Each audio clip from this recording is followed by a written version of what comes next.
Leave it to people wandering on Google Earth to stumble upon the world's newest and weirdest places ever. Like this mysterious pyramid discovered in Antarctica. Soon enough, the internet blew up with all sorts of theories regarding this unusual shape. Could it be a sign from a different life form? Is this pyramid indeed natural, or is it man-made?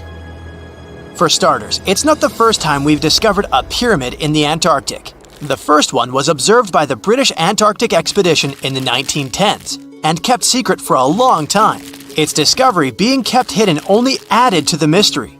A second such structure was discovered in 2016, which further increased the interest in the matter. The mystery was soon enough deciphered by scientists. These formations are just mountains. They're located near the Ellsworth Mountains, a range over 250 miles long, so they're just mountain peaks that have broken through the ice sheet. As for their particular shape, it's just a coincidence. Pyramids are found throughout nature. The Matterhorn in the Alps and Mount Ballenstinder in Iceland, for example, are quite similar in terms of shape. As for the official name of these peaks, they're called nunataks, or peaks of rock peeking through a glacier or an ice sheet. Antarctica has way more incredible features, like the fact that it's home of 60 to 90% of the world's fresh water. That's because its ice sheet is the biggest on our planet, stretching across 5.4 million square miles. I'll spare you the calculations, but that leaves only 1% of the continent ice-free. Antarctica's ice reaches 2.7 miles thick at its deepest point, meaning half the height of Mount Everest. Should it ever melt completely, our sea levels would rise to roughly 200 feet. It wasn't always this cold, though. At some point in our planet's history, Antarctica had some average temperatures as the city of Melbourne has today. It took a lot of research, but scientists figured out that Antarctica's temperatures could have reached up to 62.6 degrees Fahrenheit. Sure, that was 40 to 50 million years ago, but if you think about it, it was at the same time when dinosaurs roamed our Earth. Time is also different on this icy continent. All the lines of longitude that help us calculate different time zones merge into a single point at the South Pole. Here, there are 6 months of daylight in the summer, followed by 6 months of complete darkness during the colder season. So, scientists working here stay, on average, in the same time zone they've come from.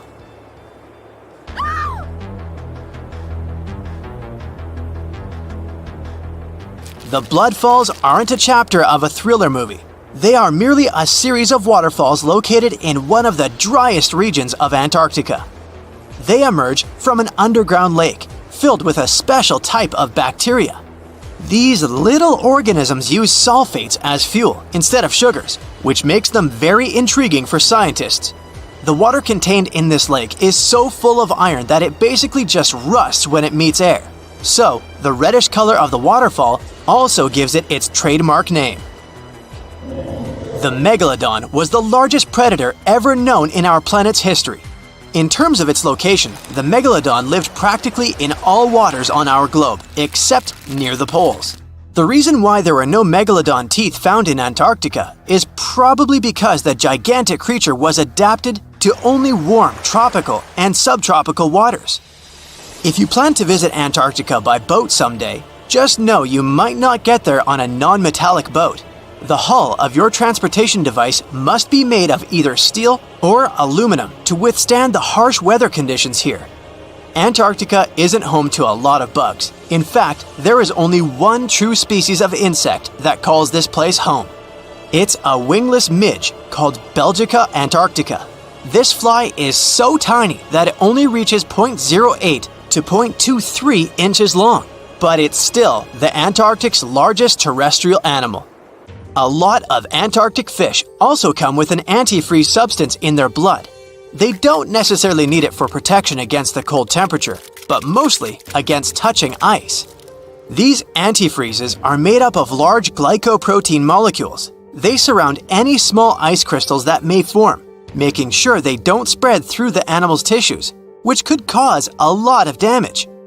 They also create a sort of small pillow blocking the sharp ice crystals, so they're less likely to cause any pain. It also doesn't rain a lot here on this icy continent, but one amazing meteorological quirk of Antarctica is that it's full of diamond dust. This dust is basically small ice crystals that pop out of humid air close to the Earth's surface. Think of it like an icy fog. As they flow through the air and get touched by sunlight, they begin to sparkle, making visitors here feel like they're surrounded by diamonds. It's probably the last place you'd want to go into labor, but in 1978, the first person was born here ever. Emil Marco Palma was its name, and ever since, 10 other people have been born here in Antarctica. There's a lake on this icy continent that is so full of salt, it makes it impossible for it to freeze over, even if temperatures can go as low as 5 degrees Fahrenheit. That's because pure water freezes at 32 degrees Fahrenheit. Water that has salt in it, or any other substance for that matter, will freeze, but at a way lower temperature. That lower temperature is adjustable depending on the substance itself and the amount that has been placed into the water. Antarctica was the last official continent to be discovered. It remained completely unseen until the 1820s. But it took another 20 years to confirm it was actually a continent and not just a group of icy islands. Just because it's really cold here doesn't mean you can't go on a date here. One December night, an American scientist that was posted in Antarctica logged into a dating app simply out of curiosity. He was certain no other profiles would show up, but to his surprise, he found someone soon enough. Another researcher who was stationed just 45 minutes away, by helicopter of course. They eventually got together and went on the first date in Antarctica ever recorded. Apart from ice, this continent has something else way more abundantly than any other piece of land on Earth: meteorites. If we look at the research done by scientists, meteorites have equal chances of reaching any place on our planet. However, once they go through our atmosphere, the situation is a bit more complex. That's because different climates on our planet, like the humid ones found near the jungle, have a lot of moisture and oxygen, which will corrode most meteorites. The climate in Antarctica is really dry, so the possibility of meteorites corroding is little to none. More so, it's way easier to spot these rocks on the icy white surface of this area than in any other place on Earth.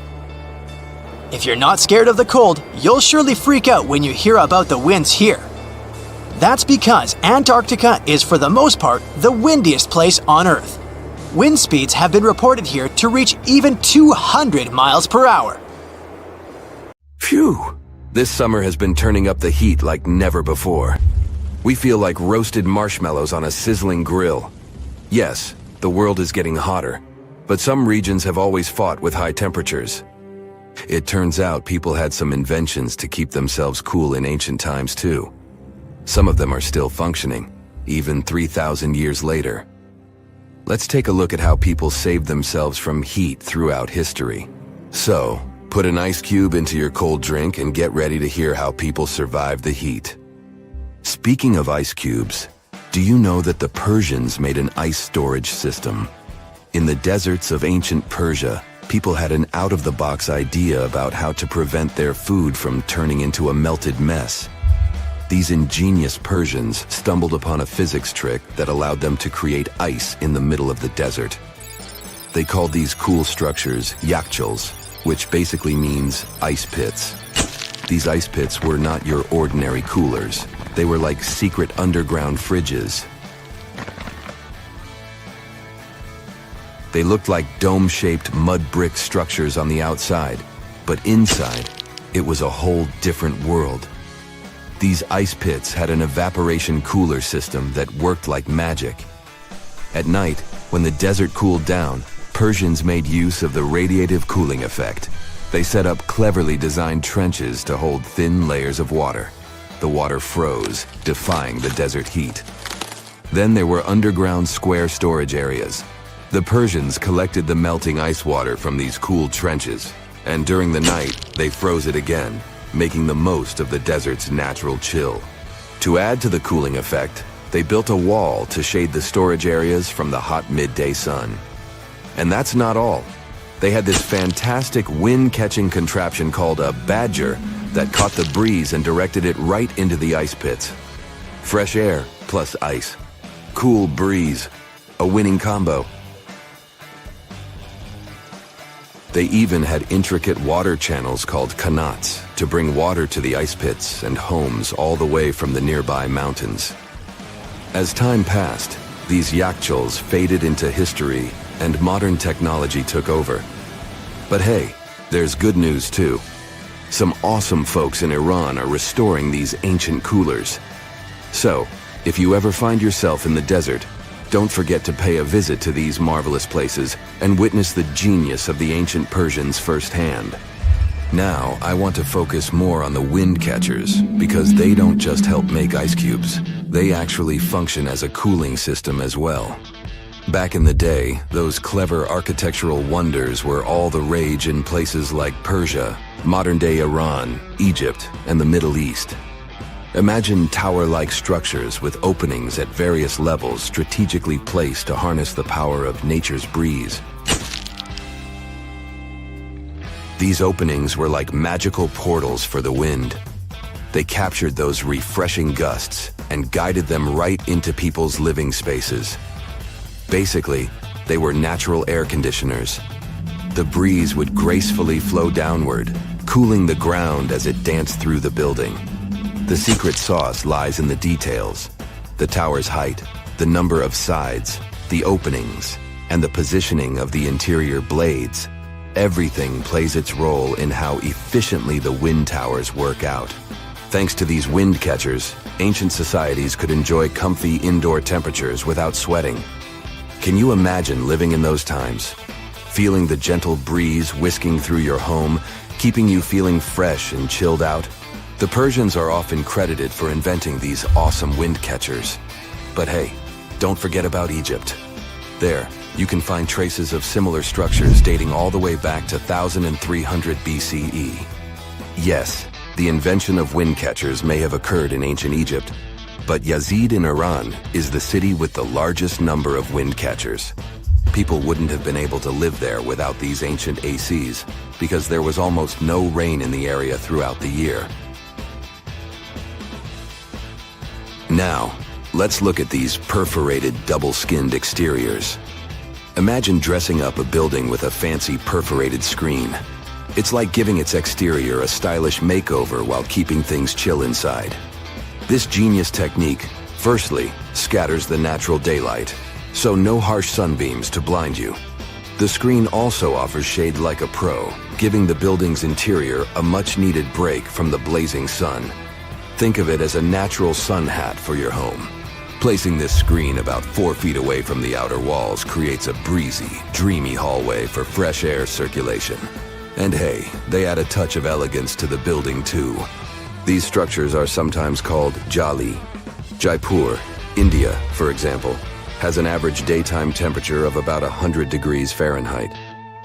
So these structures are lifesavers. Jalis come in various forms, crafted from cement, earth, and wood. It's a cultural symbol deeply embedded in Indian architecture. You can find its captivating presence in iconic historical buildings like the majestic Taj Mahal and the Grand Red Fort in Delhi. But hey, it's not just a thing of the past. It's still rocking modern architecture scenes, and its charm has sparked creativity in artists and designers worldwide. It adorns the building's exterior, its cross-section showing a larger opening on the outside and a smaller one on the inside. This is where the Venturi effect steps in to show off its physics prowess. As the air flows through the narrowing passage, it picks up speed, creating a difference in pressure between the inside and outside of the building. Air blowing at a higher speed gets compressed, and when released, it cools down. Mashrabia is a wooden lattice or screen used in the Middle East and North Africa. These decorative wonders are like window blinds, but they do more than just look pretty. They're smart too. They give privacy, shading you from the sun, and let fresh air and light in.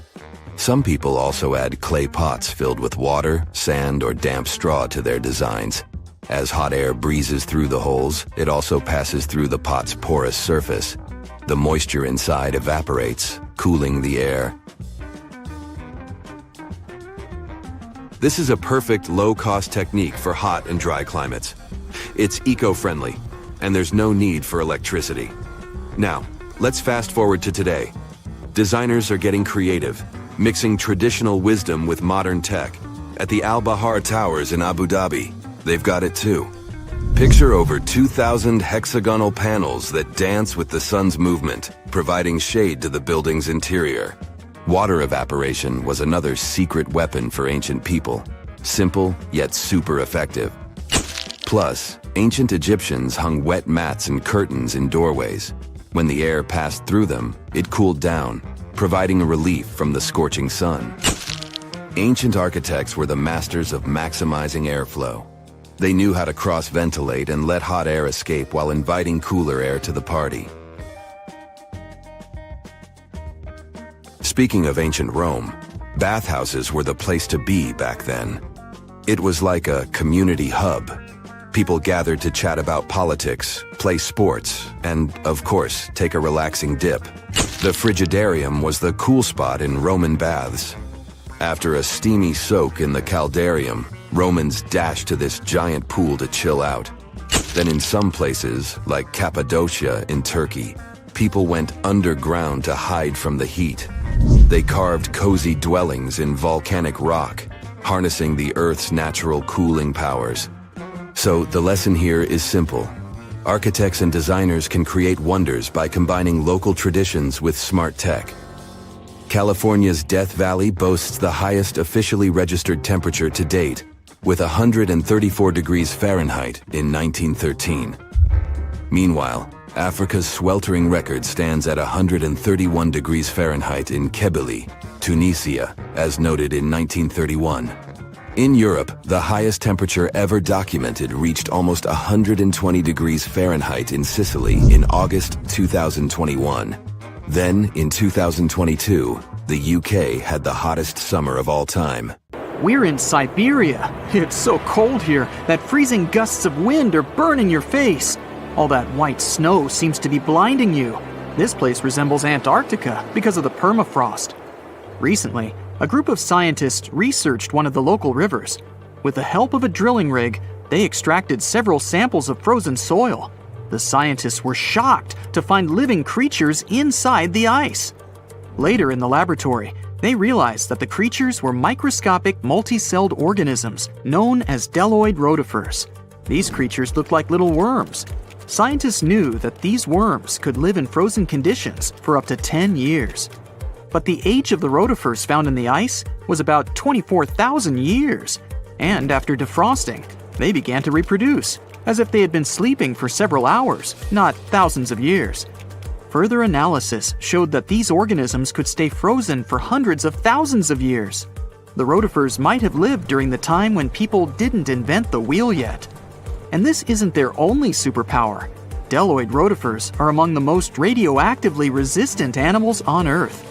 They can survive in places where there's no oxygen and water. They can also stay alive in areas with high acidity and can live without food and water for a long time. By the way, these are not the only creatures that are known for living for thousands of years. Particular types of moss and some microorganisms are also almost immortal. Nematodes, also called roundworms, are some of the most adaptive varieties of worms in the world.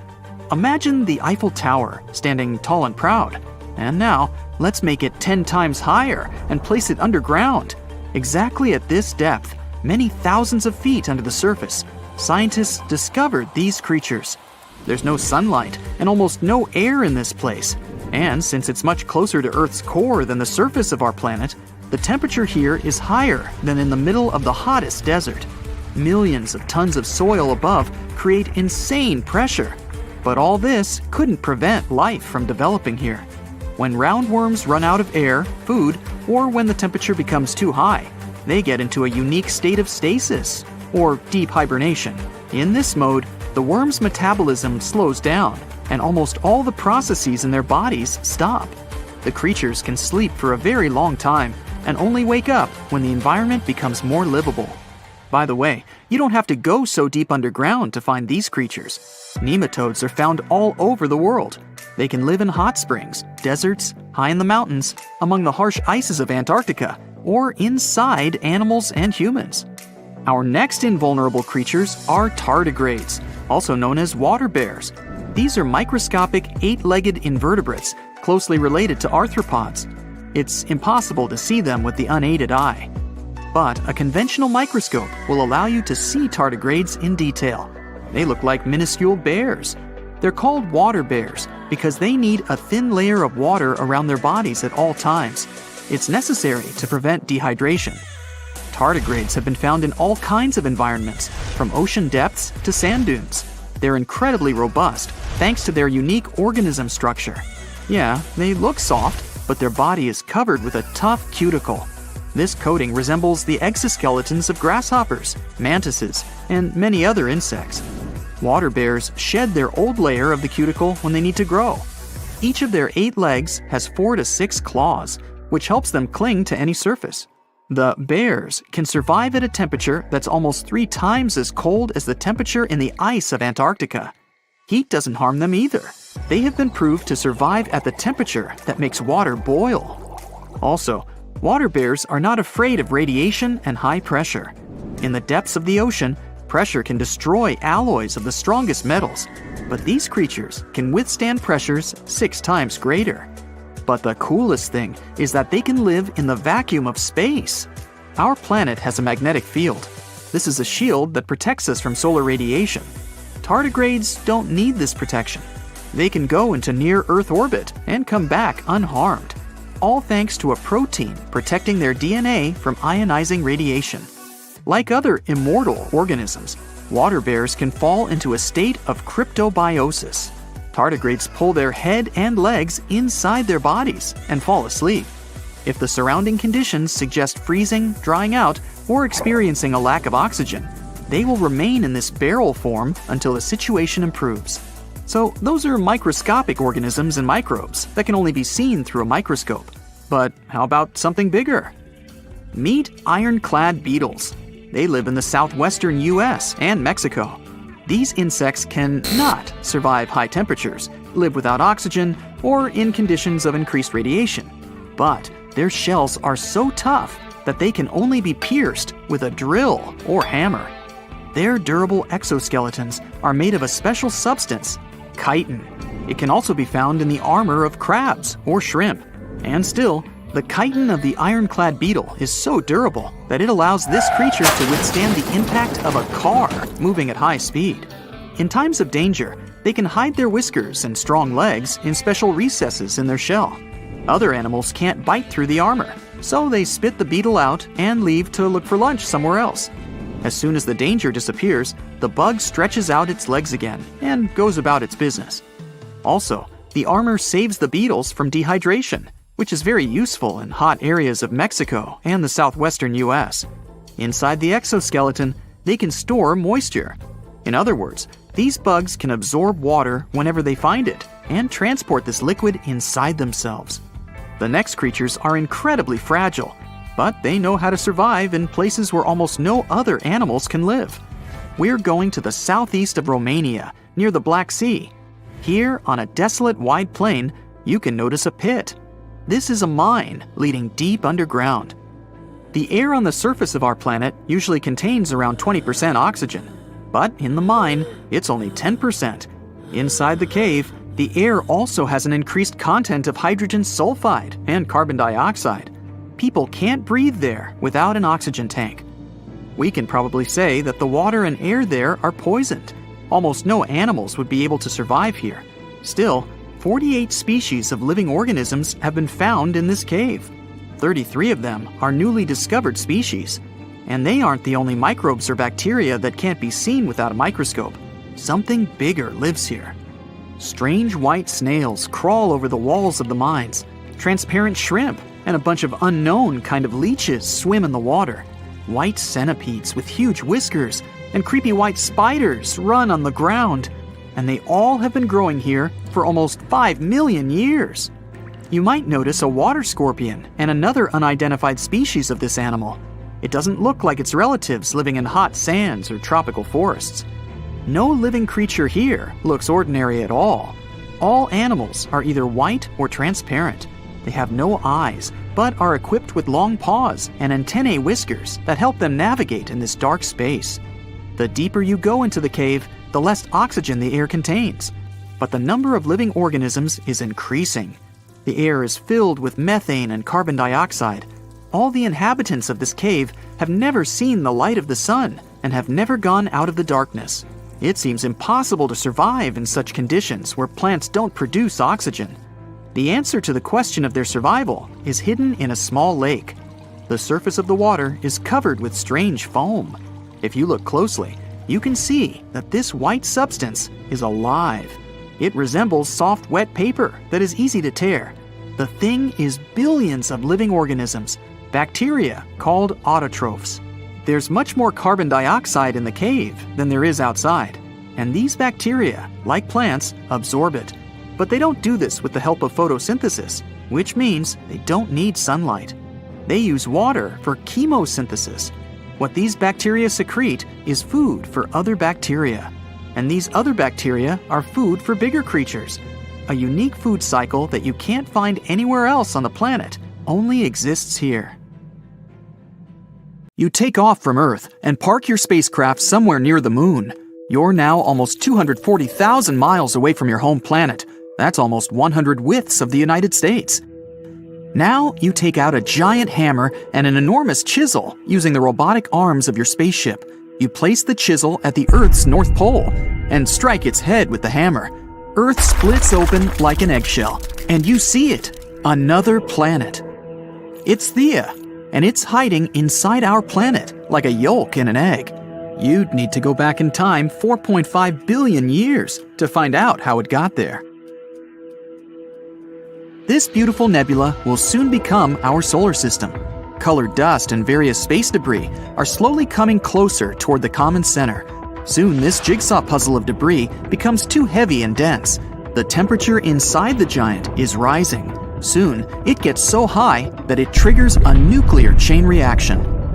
Another second and bam! There's an explosion so powerful that the shockwaves travel far into dark space, and the blinding flash from this blast can be seen from the other side of the Milky Way galaxy. When the dust clears a little, you can see that a bright light is still shining at the very center of the explosion. This newborn star is the Sun. It weighs as much as 333,000 Earths. If the Sun was a bucket, you'd need 1.3 million Earth-sized planets to fill it.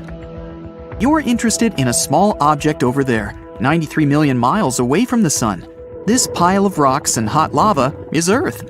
Right now, the planet is busy forming its core, while the oceans of lava are gradually cooling down. But a few tens of million years after the Sun's birth, you notice a strange object hurtling toward Earth. It's Theia. This small planet was born at about the same time as Earth, and now it's following a crazy spiral trajectory at enormous speed.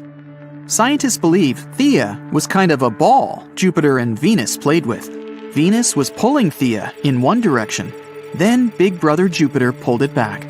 But the Sun makes up 99.8% of the mass of the entire solar system. That's why the star sets its own rules. It makes Theia move in almost the same orbit as Earth.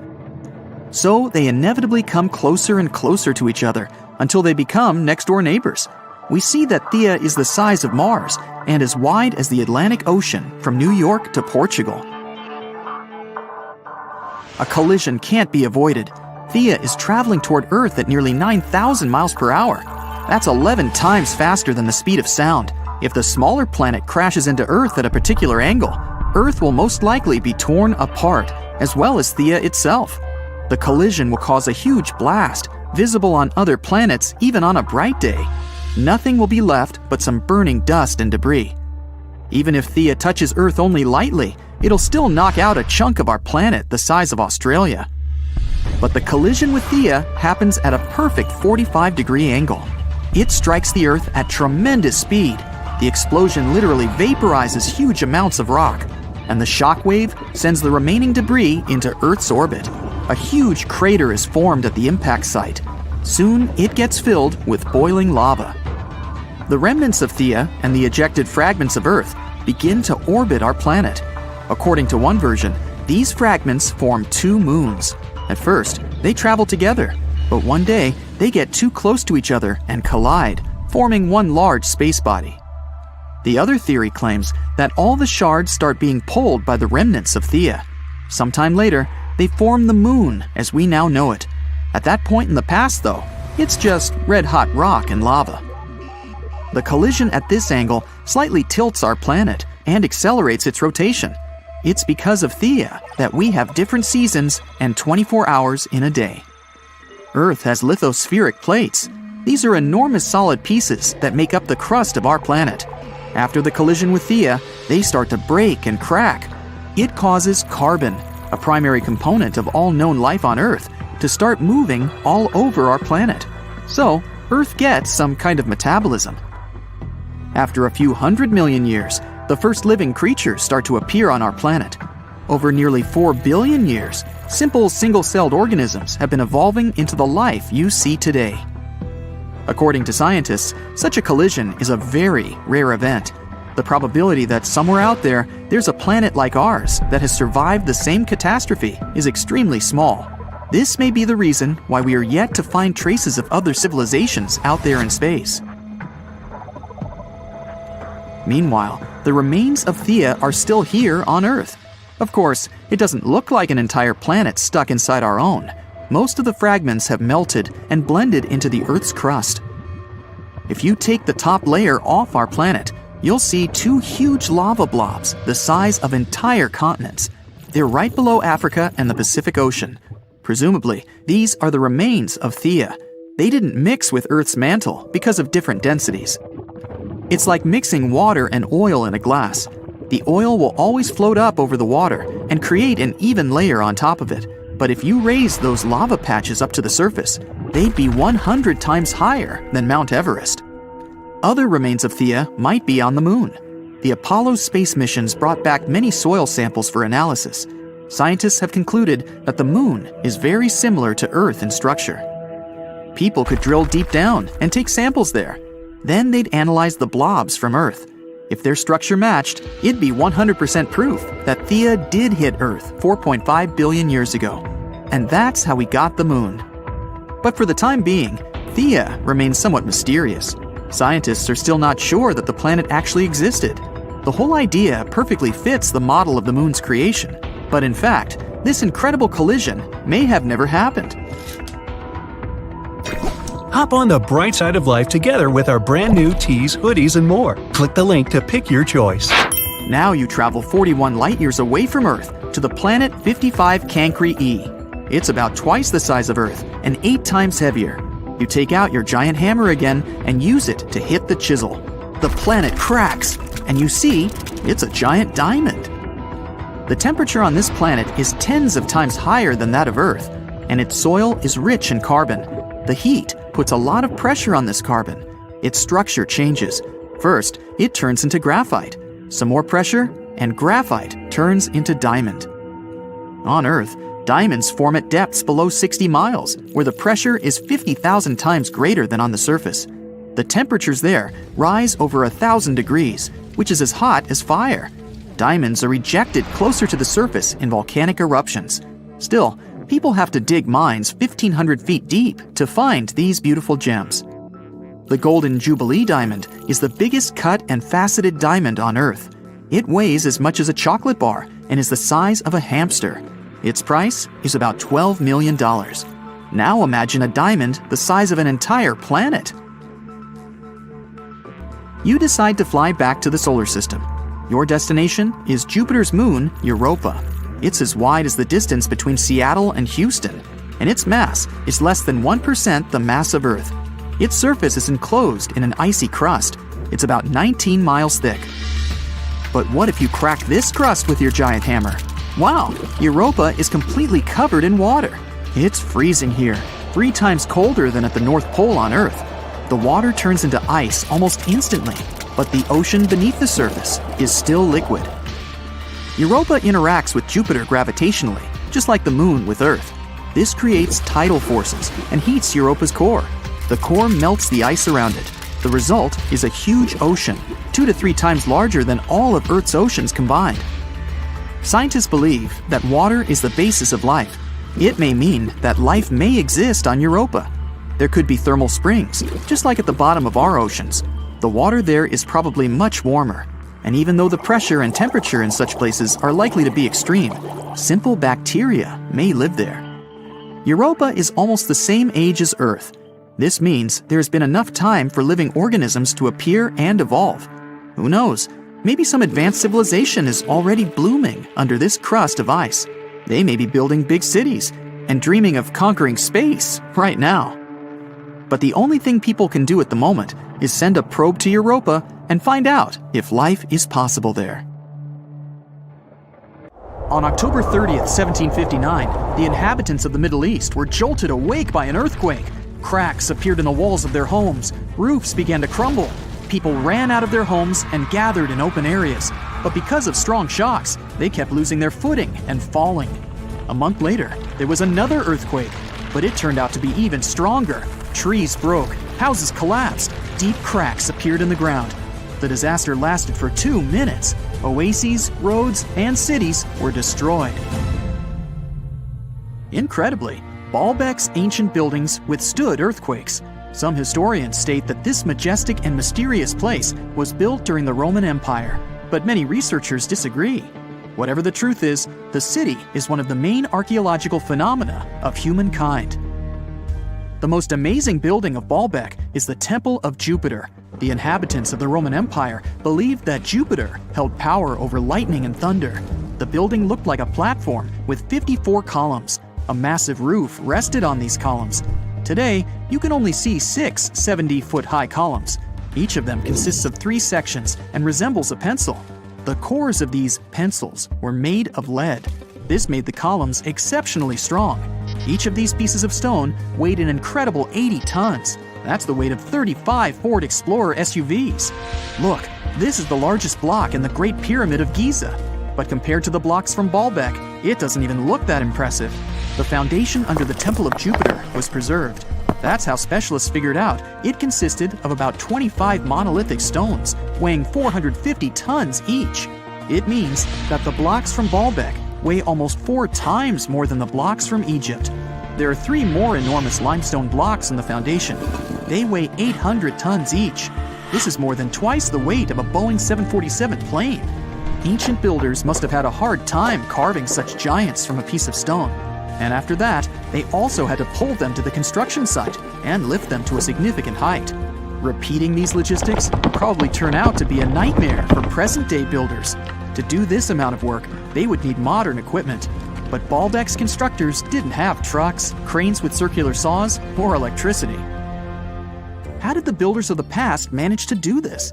Scientists have a theory that includes ropes, winches, and lever systems. Naturally, the engineers of the past made all the gadgets from wood. Around 3,000 feet away from the ruins of the temple complex, there's a quarry. Archaeologists suppose that's where the stones for the construction were cut. They found a block of limestone there. It seemed to be too large even for this incredible place. The monolith got called the Stone of the South. It was 65 feet long and 13 feet wide.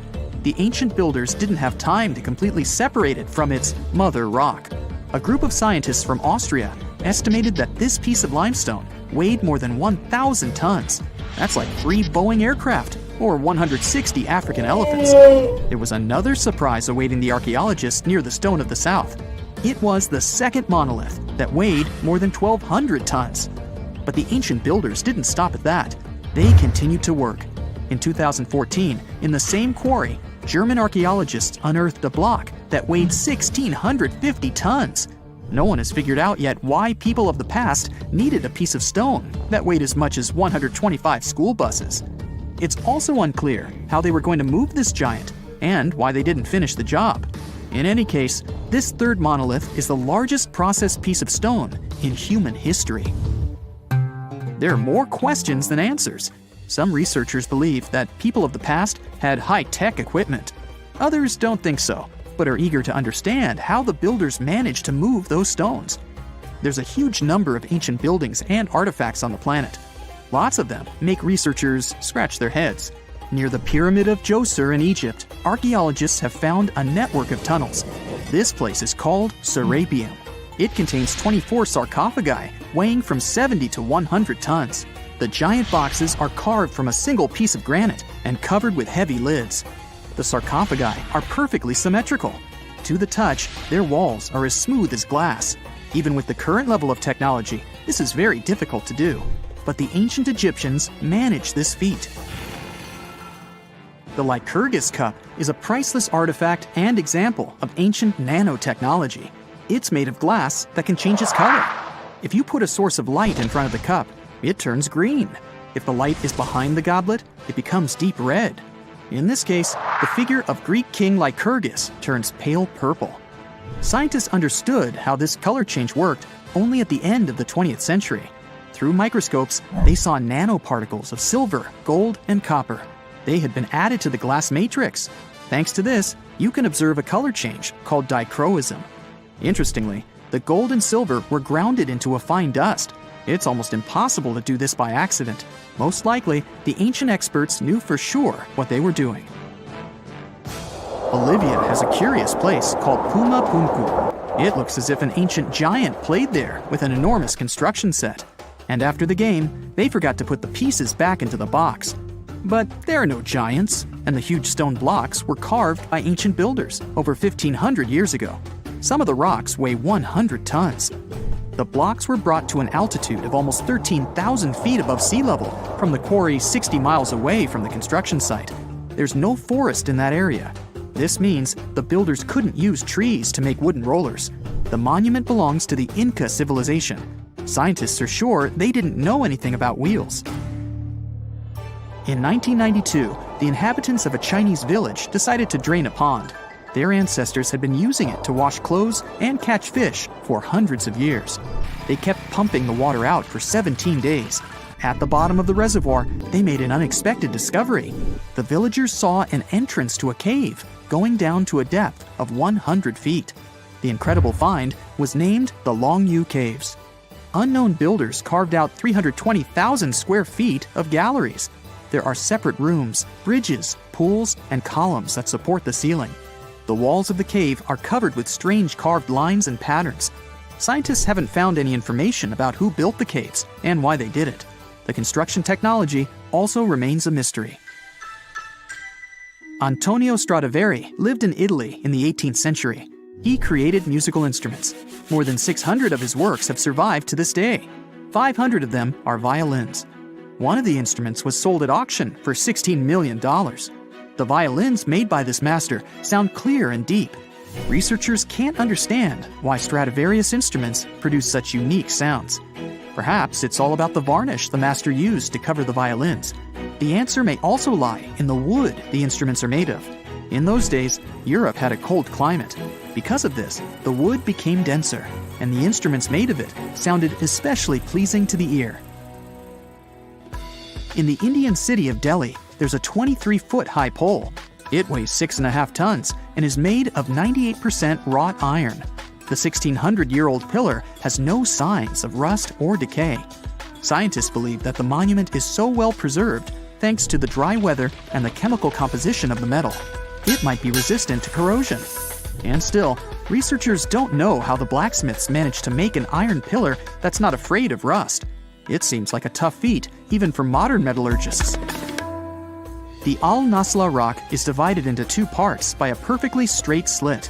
Each boulder stands on a small pedestal. Some people believe this is the evidence of ancient laser technology. But geologists think the split happened due to the ground shifting or natural vibrations that occurred under the rock. This process led to the appearance of the crack. It had been deepening for thousands of years, and gradually, the natural monument took the form you can see today. Ah, that's funny. Well, everything is when you're a giant hyena, Pachycrocuta. If you want to picture how animals from ancient times look like, just imagine them way bigger with larger and sharper teeth. And wait, like that isn't enough? Yup, you had to be one mighty beast to survive in such times when everything around you is like 5XL. This hyena was up to 3 feet tall with a weight of 400 pounds. That's the size of a modern lion and around 3 times bigger than today's hyena. The ancient one also had shorter legs, which is also the reason plenty of prehistoric creatures went extinct. Over time, they ran out of food, but couldn't run fast or long enough to catch prey. Also, they couldn't escape quickly enough if there was some bigger guy nearby. Ancient and modern hyenas have quite similar habits. Diet, meat, meat, and meat. They both prefer to steal fruit from other usually smaller predators rather than go hunting on their own. And of course, they're both always smiling at everyone around. Cheese! You always somehow picture sharks as those marine animals we should be afraid of, right? Not whales. They're mostly good-natured, eating their plankton, spraying out water through that hole in their backs and stuff. And of course, they could get a little clumsy from time to time, so they turn over a ship. Anyway, they're not that into hunting humans. Well, if we all lived in the time of this 50-foot, 50-ton whale, Leviathan, I like to call Toothy.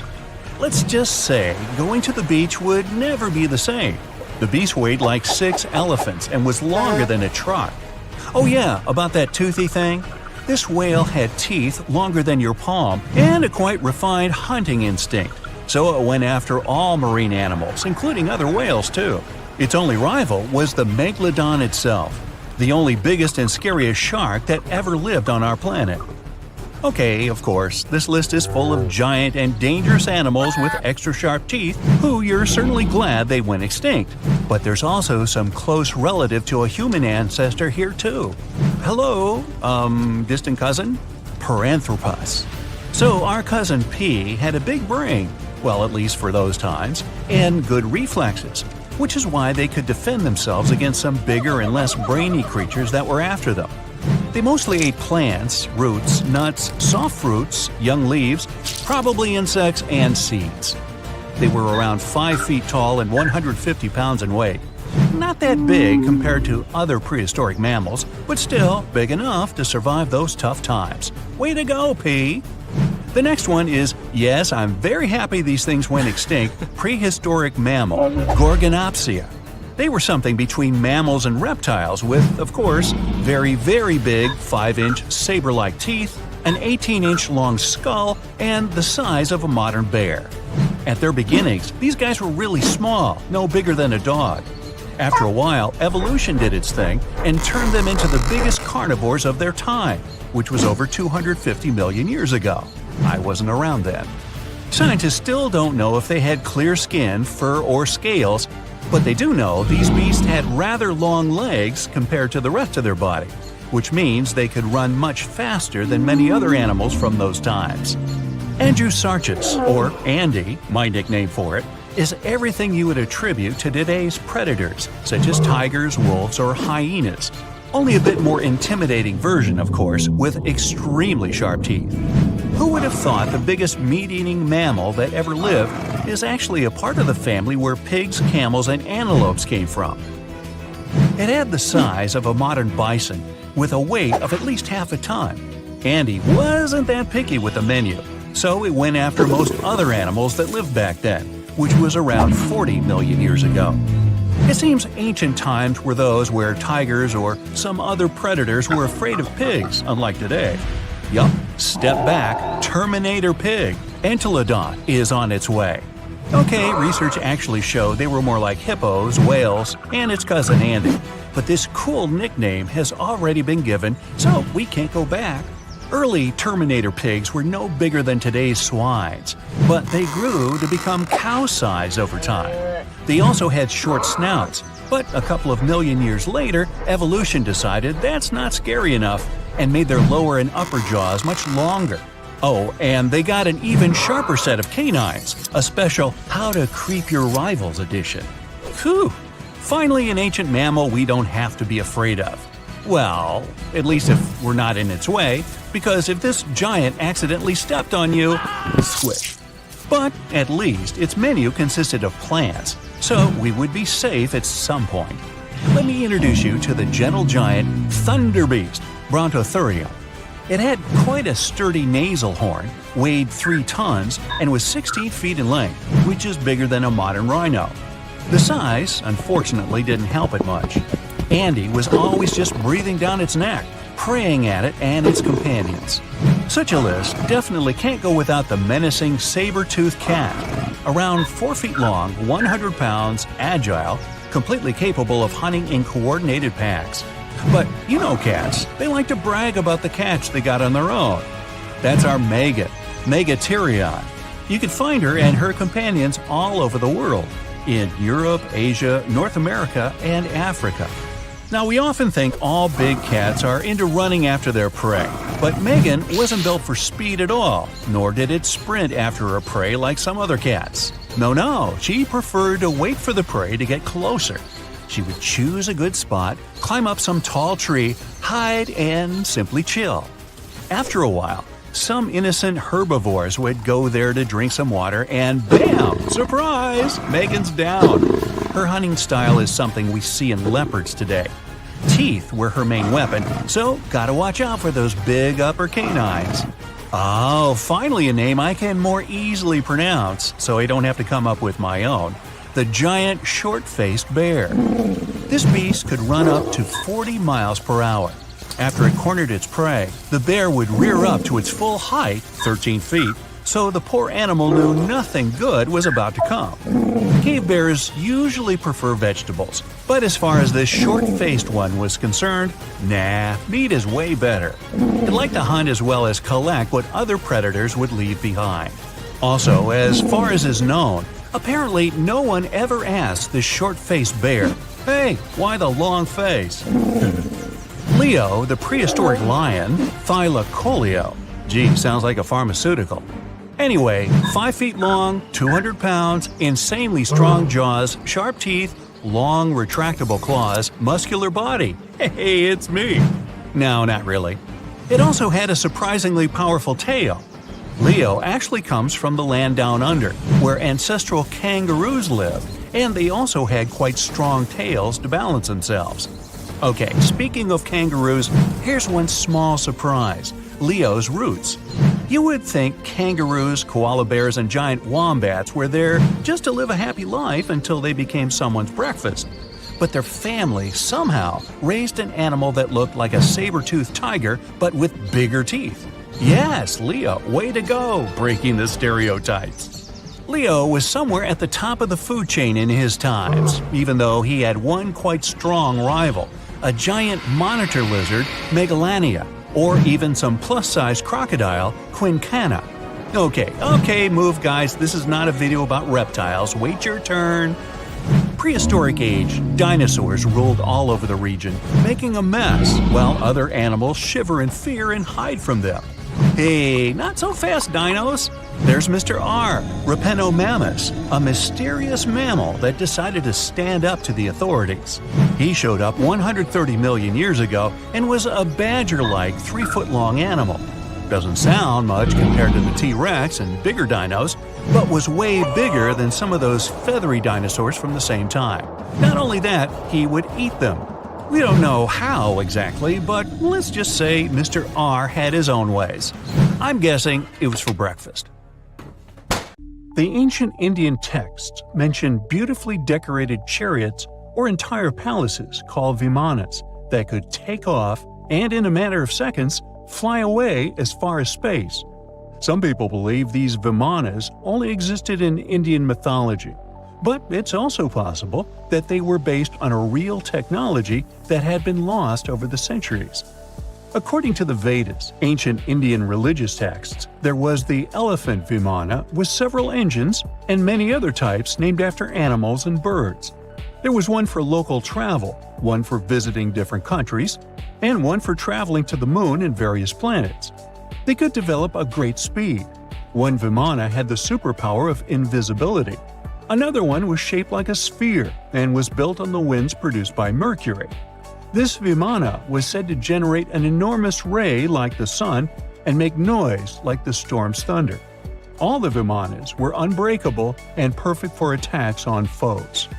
Now, to operate a vimana, you'd need to know a lot of stuff, pretty much like today's airplane pilots. 32 secrets in total. They'd cover the aircraft structure and the secrets of taking off and maneuvering without crashing. That's a good thing. The pilot was also expected to know how to be seen and unseen, how to be hidden, how to be quick, how to manage contractions and expansion, and many other tricks.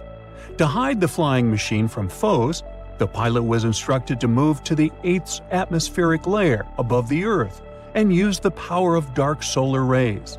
This instruction might sound a bit weird, but there were others, more realistic ones, which still make sense in modern aeronautics. There are sections of ancient texts on the Vimanas that focus on details like flight paths, pilot training, navigation, and even suitable clothes for pilots and recommended food for long flights. There was also a lot of technical detail about the use of heat-absorbing metals, the metals utilized, and melting points. The supporters of the theory that the Vimanas were more than just myths are sure that the ancient Indians would unlikely go into all these details just for a beautiful story. So, the flying palaces might have been real and way ahead of their time, like many other great Indian inventions. Back in the 6th century BCE, an Indian physician named Sushruta basically wrote the original guide to medicine and surgery. They even called him the father of surgery for his work. Sushruta laid down the details on hundreds of medicinal plants and described complex surgical procedures. He gave instructions on nose reconstructions and skin transplants from one part of the body to another. The original method of rhinoplasty, which involved taking a piece of skin from the forehead to reconstruct the nose, is still used today. But back then, it had a slightly different purpose than surprising your followers on social media. Those nose jobs helped out folks who had lost their noses as punishment for crimes or in fights.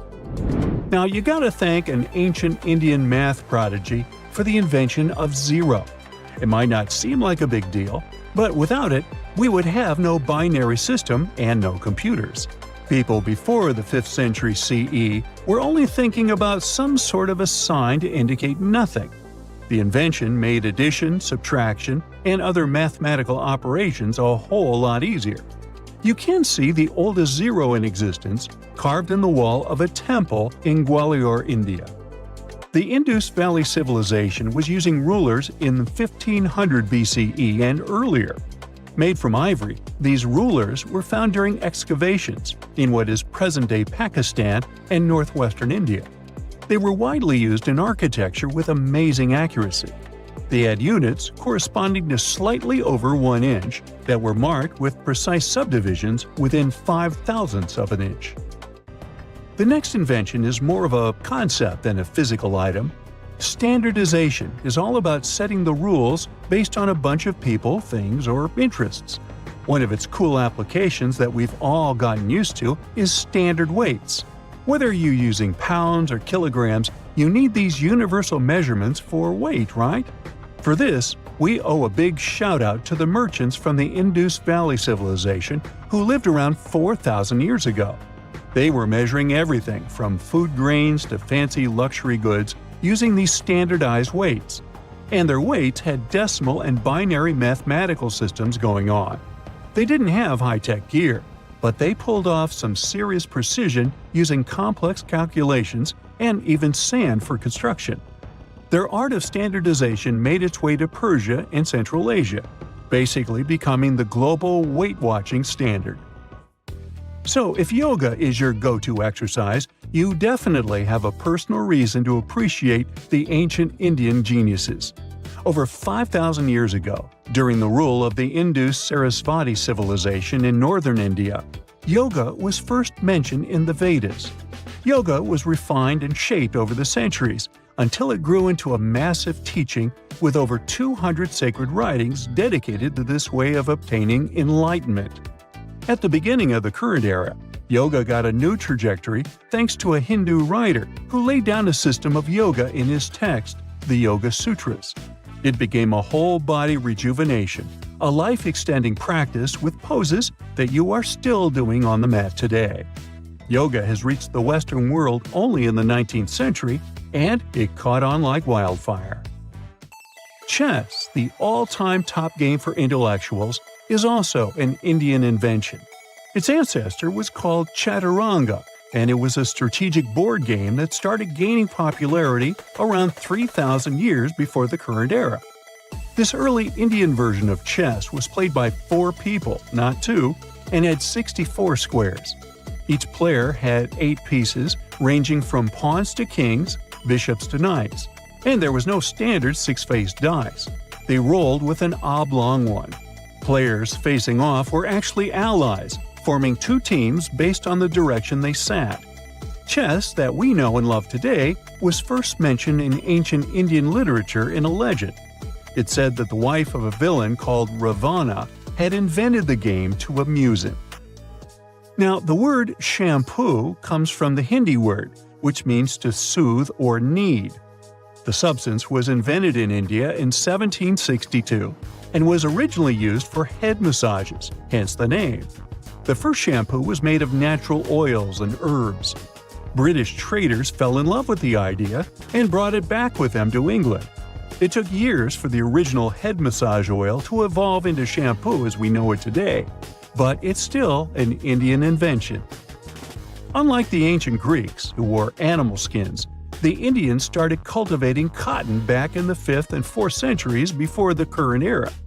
They used cotton threads to produce fabrics that soon became a huge hit in the Mediterranean and beyond. Jute and wool also have their origins in India. Cashmere, the finest and most exclusive type of wool, actually comes from the Kashmir region of India. Buttons that sit proudly on that cashmere cardigan of yours also have ancient Indian origins. Some 5,000 years ago, the Indus Valley civilization started cutting seashells into geometric shapes with tiny holes in them. First, they were just decorations, but then people started using them to fasten clothes. Now, when you think about radio communication pioneers, Marconi's name usually steals the spotlight. He got a Nobel Prize in Physics in 1909 for his groundbreaking radio work. But there's an unsung hero in the radio waves game, and his name is Sir Jagdish Chandra Bose. He spilled the beans on radio communication way back in 1895. He shot an electromagnetic wave across 75 feet at the town hall in Calcutta, and it went through walls, rang a bell, and even set off some gunpowder. Marconi took a page from Bose's book, using his invention, the Mercury Coherer, as a blueprint for his own two-way radio. Bose didn't patent his genius creation, so he only got his credit a century later. Tunnels, metro, underground systems, and even secret passageways to the houses of the rich and famous. Why else do we need tunnels, you may wonder? To hide. Many cities have underground tunnels and even underground doppelgangers. Now let's make it clear. Those passages are normally not connected, contrary to the popular rumor claiming that it was possible to get from Scotland to Turkey using underground passageways built around 5,000 years ago. I mean, it sounds insane even today. Imagine building it back in the day. These tunnels have an official name, the Erdstall Tunnels, and they were most likely built in the Middle Ages. However, we still don't have the exact information about the date.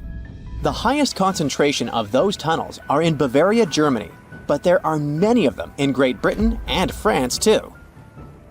Erdstall tunnels, a unique type of earthen passage found globally, are characterized by their narrow, oval-shaped corridors and tight choke points, known as schlups, or slip-outs.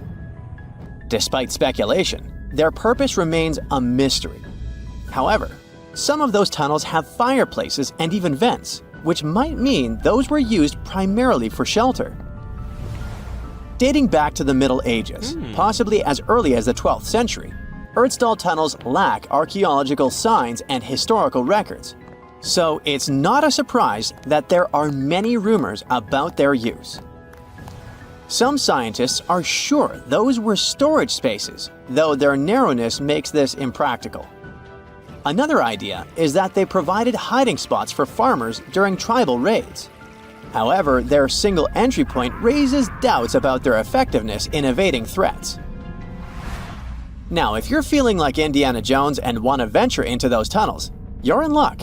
A few structures, like the Erdstall Radkobluken in Austria, welcome visitors to explore these enigmatic structures. Most of them are closed to the public eye, though. The origins of Erdstall tunnels remain largely unknown, just like their real functions. And if you think, "Hey, it's the 21st century here. We can study pretty much everything." Well, you're wrong. What makes these tunnels hard to study are the tight confines. Traditional surveying methods often prove inadequate in such spaces. To solve this problem, scientists use a handheld device that integrates an RGB camera, a gyroscope, and high-resolution depth sensors, allowing them to capture intricate details of the tunnels. They also use modern techniques like 3D surveying in hopes of uncovering the true origins and purposes of those tunnels. One hypothesis even suggests they may have been poorly conceived dwellings, abandoned when their inadequacies became apparent. Still, not everyone quite agrees with this idea.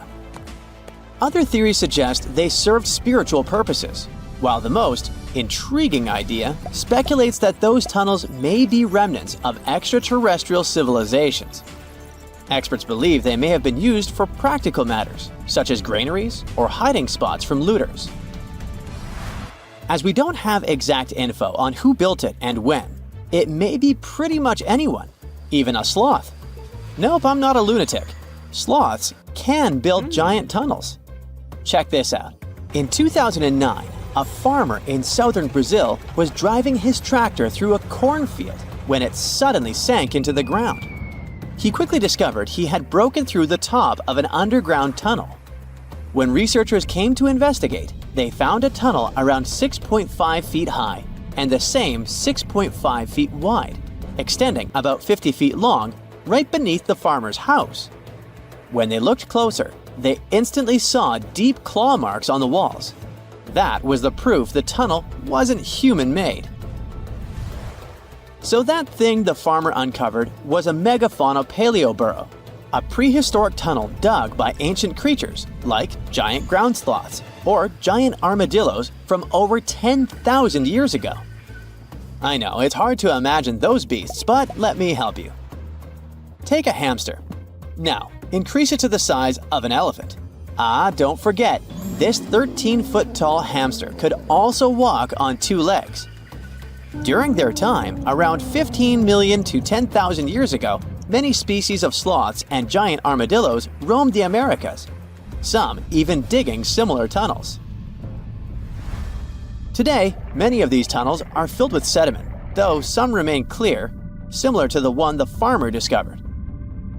This 2009 find sparked significant interest, leading to the discovery of over 1,500 paleoburrows across southern Brazil, making it the era with the highest concentration of such sites worldwide.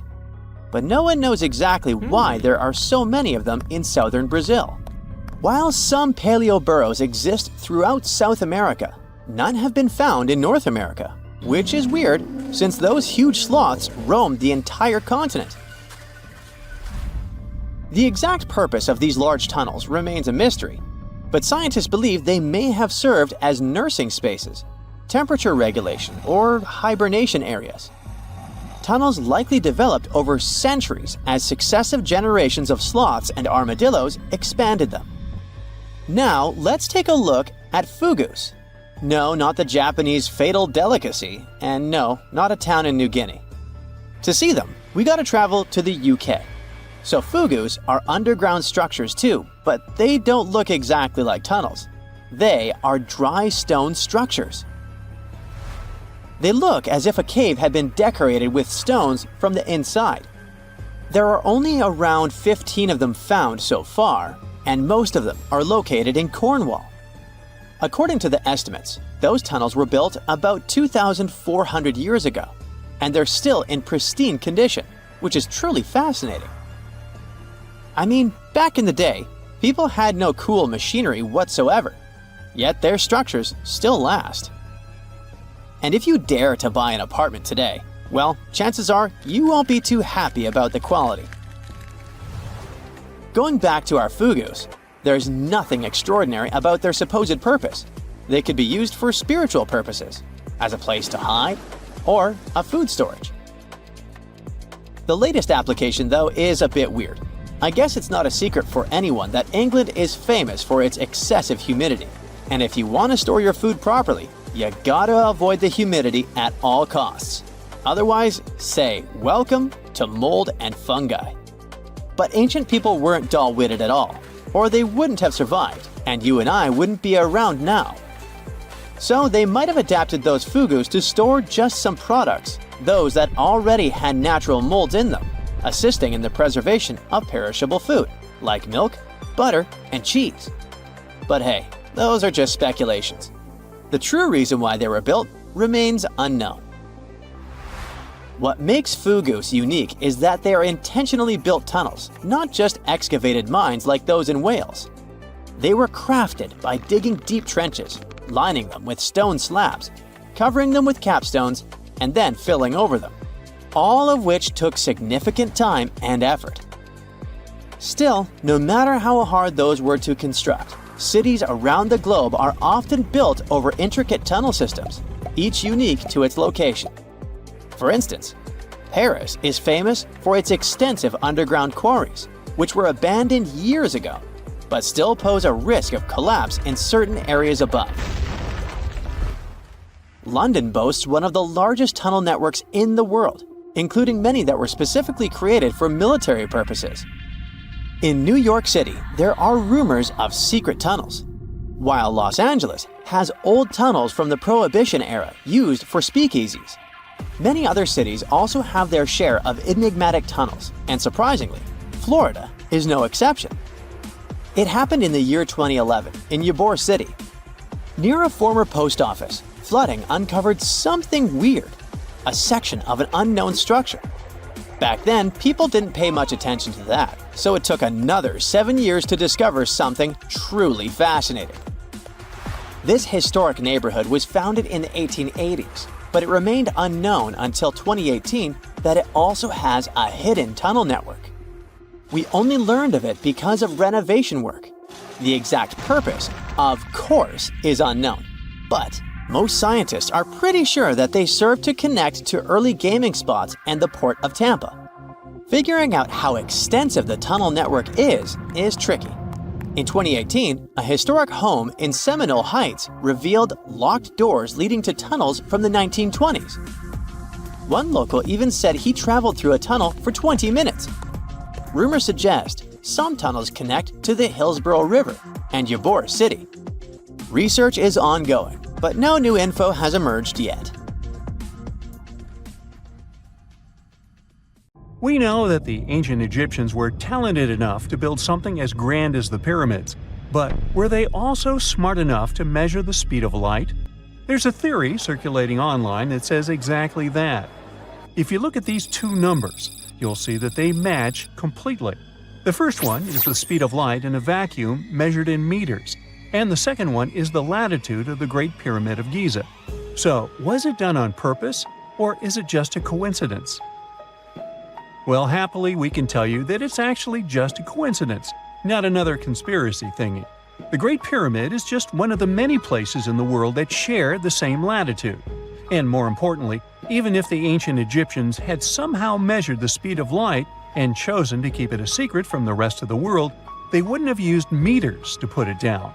Meters were only defined at the end of the 18th century. The builders of the pyramids used a different unit of measure called cubits. 1 cubit is equal to 1.5 feet. Cubit was based on the length of the arm from the elbow to the tip of the middle finger, and it became popular in the ancient world. So if they wanted to impress the rest of the world and set the pyramids at a point that matched the speed of light in cubits, they would have to build their iconic constructions somewhere in Europe. And then the Danish astronomer who first measured the speed of light in 1676 would have been really upset to know that someone had done it centuries before him. So, although they were ahead of their time in many aspects, the ancient Egyptians never measured the speed of light or used longitude and latitude to map their locations. The base of the Great Pyramid of Giza might seem like a perfect square, but it's actually an 8-sided structure, not 4-sided. Each of its 4 sides has a subtle concave indentation that splits it evenly from base to tip. The official version is that a British pilot was the first to notice it in 1940 while flying over the pyramid. He took a photograph that showed shadows highlighting these indentations. Some people think these lines are only visible from above, and can best be seen at dawn and dusk during the spring and autumn equinoxes. This has led to a freaky theory that the ancient Egyptians might have designed the pyramids to communicate with something looking at them from above. Now, the Great Pyramid is one of only 3 pyramids that used to have a swivel door. It weighed around 20 tons, but they could still easily open it from the inside. Its precise fit made it nearly invisible from the outside, with no visible latch or handle. There were only slight variations in the exterior stone that gave out an opening. The other 2 pyramids with similar doors belonged to Khufu's father and grandfather. The Great Pyramid also has a hidden void at least 100 feet long that was only found in 2017. We still don't know what lies within the space, what purpose it served, or if it is the only space of its kind. Researchers used the same tech to see through cathedral walls, Mayan pyramids, and even volcanoes. It depends on a natural shower of subatomic particles called muons. They pass more easily through empty space than through solid materials. So if they arrange multiple muon detectors around a structure, scientists can map out its solid and empty areas. A team of scientists placed muon detectors inside the Great Pyramid and allowed them to gather data for months. Scientists have analyzed samples of the mortar used to build the pyramids many times. Although we know its composition, modern technology still can't replicate it. The mortar is mostly made from processed gypsum, but it wasn't used like the cement we use for bricks today. Instead, they used it to support the joints between the massive stones as they were set in place. The estimated amount they needed to construct the Great Pyramid was around 500,000 tons of mortar. The gypsum mortar is stronger than the stones themselves and has held up for thousands of years. Now, all 4 sides of the Great Pyramid are aligned with the cardinal points – north, south, east, and west. According to geologist and engineer Glenn Dash, the alignment is accurate to within 4 minutes of arc, or 1/15th of a degree. The architects managed to achieve this without modern tools like drones, blueprints, or computers. Many researchers try to explain this construction miracle. Maybe they used the pole star or the sun's shadow. Dash recently proposed a new, simpler idea. The Egyptians might have used the autumnal equinox to align the pyramids. It happens twice a year when the Earth's equator passes through the center of the sun's disk, making day and night nearly equal in length. To test his theory, Dash conducted an experiment on the 22nd of September 2016, the first day of the fall equinox. He used a special rod the Egyptians had to cast a shadow and tracked its tip at regular intervals, forming a smooth curve. By connecting 2 points of the curve with a taut string, he created an almost perfect east-west line. Dash noted that on the equinox, the shadow's tip runs in a straight line, nearly perfectly east-west, and with a slight counterclockwise error. There's a similar error in the pyramids. Although his experiment was conducted in Connecticut, Dash believes that the same method would work in Egypt. All the ancient Egyptians needed was a clear, sunny day. They could determine the fall equinox by counting 91 days from the summer solstice. But they left us few clues, and no engineering documents or architectural plans have been found that explain their methods. So they might have mapped shadows, but it's not definite. Now, scientists have long wondered how heavy stone blocks were carried to the pyramid sites, and they might finally have an answer. A research team from the University of North Carolina, Wilmington, has discovered that 31 pyramids are likely to have been built along a long-lost ancient branch of the River Nile. It's now hidden under desert and farmland. For many years, archaeologists have thought that ancient Egyptians must have used a nearby waterway to transport materials, equipment, people, and whatever else they needed to build the pyramids on the river. But up until now, they weren't certain of the location, shape, size, or proximity of this waterway to the site of the pyramids. The group of researchers used radar satellite imagery, historical maps, geophysical surveys, and sediment coring to map the river branch. They believe it was buried by a major drought and sandstorms thousands of years ago. The team managed to go below the sand surface and get images of some hidden features thanks to radar technology. They found hidden rivers and ancient structures running at the foothills of where most of the ancient Egyptian pyramids lie. The discovery of this extinct river branch helps explain the high pyramid density between Giza and Licht. in what is now an inhospitable area of the Sahara Desert. Now, Egypt isn't the only country with the most pyramids in the world. The champion's title here goes to its southern neighbor, Sudan. It has between 200 and 255 pyramids, compared to Egypt's measly 138. They were built by members of the Kingdom of Kush, an ancient civilization that ruled the lands along the Nile River many years ago. They started erecting pyramids around 500 years after the Egyptians had stopped doing it. Their pyramids are much smaller than the Egyptian ones, but were built for the same purposes. Archaeologists are still working to find out how the pyramids in the Sudan were built, how long it took to complete them, and what happened to their society. If there's a question that still baffles archaeologists to this day, it's this one. How did the ancient Egyptians build those magnificent pyramids? As far as we know today, their resources were quite limited, especially in terms of tools and building materials. We still don't have a fully satisfying answer, but hey, we've got some pretty amazing theories worth considering. The leading contender among these theories involves the clever Egyptians employing a sneaky strategy. Now picture this. They constructed a slanted and curving mound made of bricks, earth, and sand encircling the pyramid to be. As the pyramid grew taller and taller, they simply increased the height and length of this wacky structure.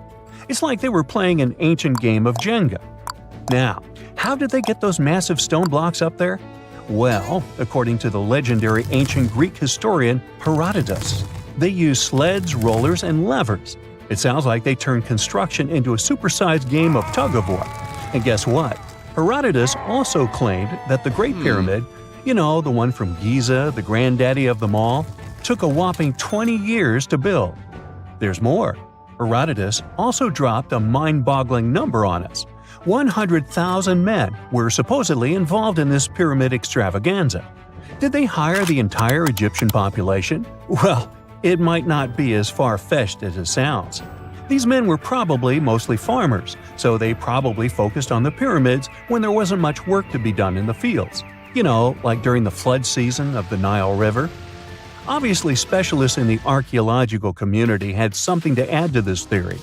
By the late 20th century, they discovered some evidence that suggests the workforce might have been smaller and more permanent than previously thought. Instead of a massive army of 100,000 pyramid builders, they proposed that a modest crew of around 20,000 workers, accompanied by support personnel like bakers, physicians, and even spiritual leaders, could have gotten the job done. There was also this theory that claimed that the pyramids were actually built from the top downward. It suggested that these colossal structures were nothing more than isolated hills used as quarries. The stones were supposedly drawn from these hills, and over time, competing engineers took charge and transformed them into the iconic pyramids we know today. Now, before you dismiss this theory as a wild fantasy, some folks thought it wasn't completely crazy. After all, there are instances where isolated hills exist, so maybe this theory had a tiny glimmer of truth. Whether it involved ramp building or ingenious work schedules, one thing is clear. Those pyramids have definitely left their mark on history and on our imaginations. Now, speaking of ancient Egyptian mysteries, there's this gigantic unfinished obelisk sitting in ancient Egypt, and scientists are trying to figure out how it was shaped. Now, some people suggest that our industrious ancestors used handheld pounders to get the job done. One expert has a different take on the matter, though. He argues that if we take a closer look at the pattern left behind by the shaping tool, we'll notice something peculiar. The walls of the trenches surrounding the obelisk display a neat and even pattern, which is pretty unlikely if they were pounded away by mere mortal hands. According to this expert, those horizontal striations are usually the result of a tool that takes breaks while removing material, leaving its mark on the surface. But wait, there's more. Imagine the tool being rocked back and forth against the trench walls, clearing away the waste to keep the trench from narrowing. Well, in that case, the tool might have left some funky horizontal striations where it was pressed against the sidewall. This sounds like some fancy technology at play, don't you think? And guess what? The dynastic Egyptians probably didn't have access to that kind of know-how. Another famous Egyptologist from way back also uncovered a bunch of core drills during his adventures. Although the actual drill bits are missing, his collection houses these particular core remnants made of limestone, alabaster, and even granite. These constructions aren't the only amazing thing the ancient Egyptians left behind, though. As it turns out, the Egyptians were the genius minds behind the creation of the handheld mirror. Yeah, that little mirror you use every day to check yourself out. But here's the twist. These mirrors are like pieces of art. They were decorated with inscriptions and figures. But that's not all. The Egyptians had a serious concern with their appearance. They knew the importance of personal hygiene and looking fabulous. So, in their quest for pearly whites, they invented toothbrushes and toothpaste. Dental problems were pretty common back then, and their smiles weren't exactly all white. Dentistry wasn't their strongest suit, you see. Maybe their minds were distracted by all that pyramid building. So that doesn't mean those ancient toothpaste recipes weren't amazing. One delightful concoction included rock salt, mint, dried iris petals, and pepper. Some brave dentists in the 21st century tried it out, and it worked pretty well. Ground-up ash was also used in another recipe to create a tooth cleansing paste. Mint was missing, so that didn't do much for their breath. That's when the genius Egyptians came up with the world's first breath mints. They made tablets from heated spices like cinnamon, and they mixed it with honey. Now, let's shift gears to home decor, Egyptian style. They surely took ornamentation to the next level. While the concept of decorating furniture started in Mesopotamia, the Egyptians cranked it up a notch. They went all out with different colors of ink and even developed various weights of paper. Oh, and let's not forget about those cute little area rugs we all have in our homes today. Guess who came up with the idea? Yep, the Egyptians. They used the versatile papyrus plant to make those cozy rugs. And speaking of trends, the Egyptians loved their knickknacks. They had an assortment of small figurines in the shapes of cats, dogs, and people. These statues were made from various materials, like simple sun-dried mud to the ultimate bling of gold. It all depended on how loaded you were. The Egyptians were also all about farming, and they knew that clean water was crucial for their crops and animals. That's why they came up with some nifty inventions and techniques to make sure their land was fertile and their plants were happy. First off, they had the genius idea of using ox-drawn plows. They had two types of plows, heavy and light. The heavy plow would strut its stuff, cutting deep furrows in the soil, while the lighter plow followed behind, fluffing up the earth. But they didn't stop there. After plowing, the Egyptians would break up clumps of soil and sow the rows with seeds. To give those seeds a good old squish into the furrows, they'd march their livestock across the field, effectively closing up the furrows. But hey, all that hard work would be pointless if their seeds were as dry as the Sahara. That's where irrigation comes into play. The Egyptians were so good at it that other cultures, like the Greeks and Romans, couldn't help but copy their techniques. Now let's switch gears and talk about the marvelous architecture of ancient Egypt. These folks weren't just skilled farmers, they were also architectural maestros. They built these fancy canals to carry water to farms and villages, and boy, did they know how to make those canals look pretty. Just imagine strolling along a canal lined with ornate structures. The pharaoh Ramesses the Great was quite the overachiever when it came to construction. One of his mind-blowing creations was the construction located at Abu Simbel. This building was designed so that twice a year, the sun would shine directly into it and illuminate the statues of Ramesses. And let's not forget about the corbelled arch. Without this architectural gem, we'd be missing out on some mind-boggling structures like the Great Pyramid. The Egyptians knew how to make things stand tall and proud, thanks to their engineering and construction wizardry. They built grand halls and inner sanctums that make your jaw drop. And some of these temples doubled as astronomical observatories. Let's talk about calendars, a super important tool in human civilization. Imagine if we didn't have calendars. Chaos, right? We wouldn't know when to celebrate birthdays, be able to plan holidays, or even show up for important events. Calendars bring order to our busy lives and help us make sense of time. But here's the cool part. Humans have been using them for thousands of years. Ancient civilizations created their own unique calendars based on their needs and cultural beliefs. Some ancient calendars followed the cycles of the moon, while others focused on the movements of the sun. Some even combined the two, talk about celestial fusion. Today, we use the modern Gregorian calendar as our primary system, but did you know that alongside this trusty timekeeper, there's a whole bunch of other ancient calendars still kicking around? Yup, they're like old friends that we can't let go of. They help us celebrate cultural festivals, plan religious observances, and connect with our roots. So let's visit some famous ones. Buckle up. First stop, the Mayan calendar. These ancient Mesoamericans were serious about time. Their calendar was a combo of lunar and solar cycles, like a cosmic mashup. It had different cycles within cycles, making it mind-bendingly intricate. It's like solving a space puzzle. Of course, we can't forget the ancient Egyptians with their awe-inspiring calendar. They used a solar-based system and were keen on aligning it with the flooding of the Nile River. Talk about staying in sync with nature's rhythms. And finally, the Aztec calendar, a work of art in itself. It was a mesmerizing mix of solar, lunar, and ritual cycles. Its intricate stone carving, the sunstone, is like a cosmic masterpiece that captures the essence of time. These ancient calendars weren't just about marking days and months.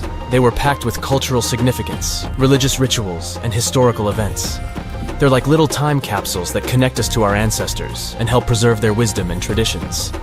But the most interesting thing is that we use some of these calendars even today. For example, the Chinese calendar.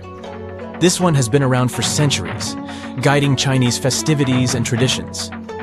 You see, instead of following just the sun like our regular calendars, the Chinese calendar pays close attention to the moon's dance in the sky. Each month begins with a new moon and has its own special vibe, and the year has 12 lunar months. But here's the twist. The lunar months don't always match up perfectly with our regular year. So every now and then, the Chinese calendar adds an extra month to stay in sync with the seasons. It's like a surprise encore.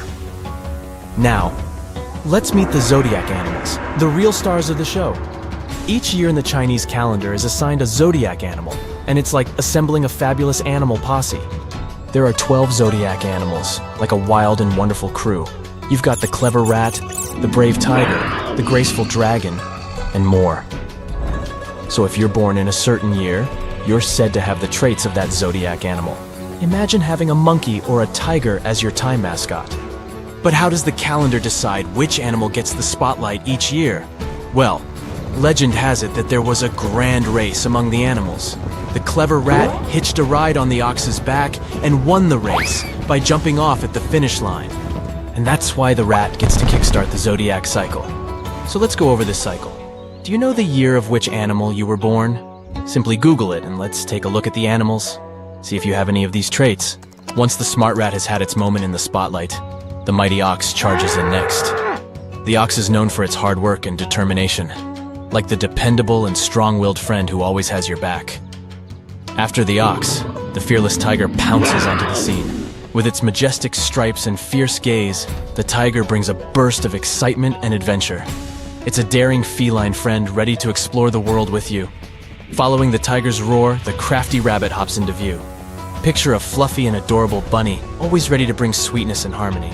The rabbit adds a touch of gentleness and creativity to the zodiac parade, like a gentle breeze on a spring day. Next up, the bold and fiery dragon.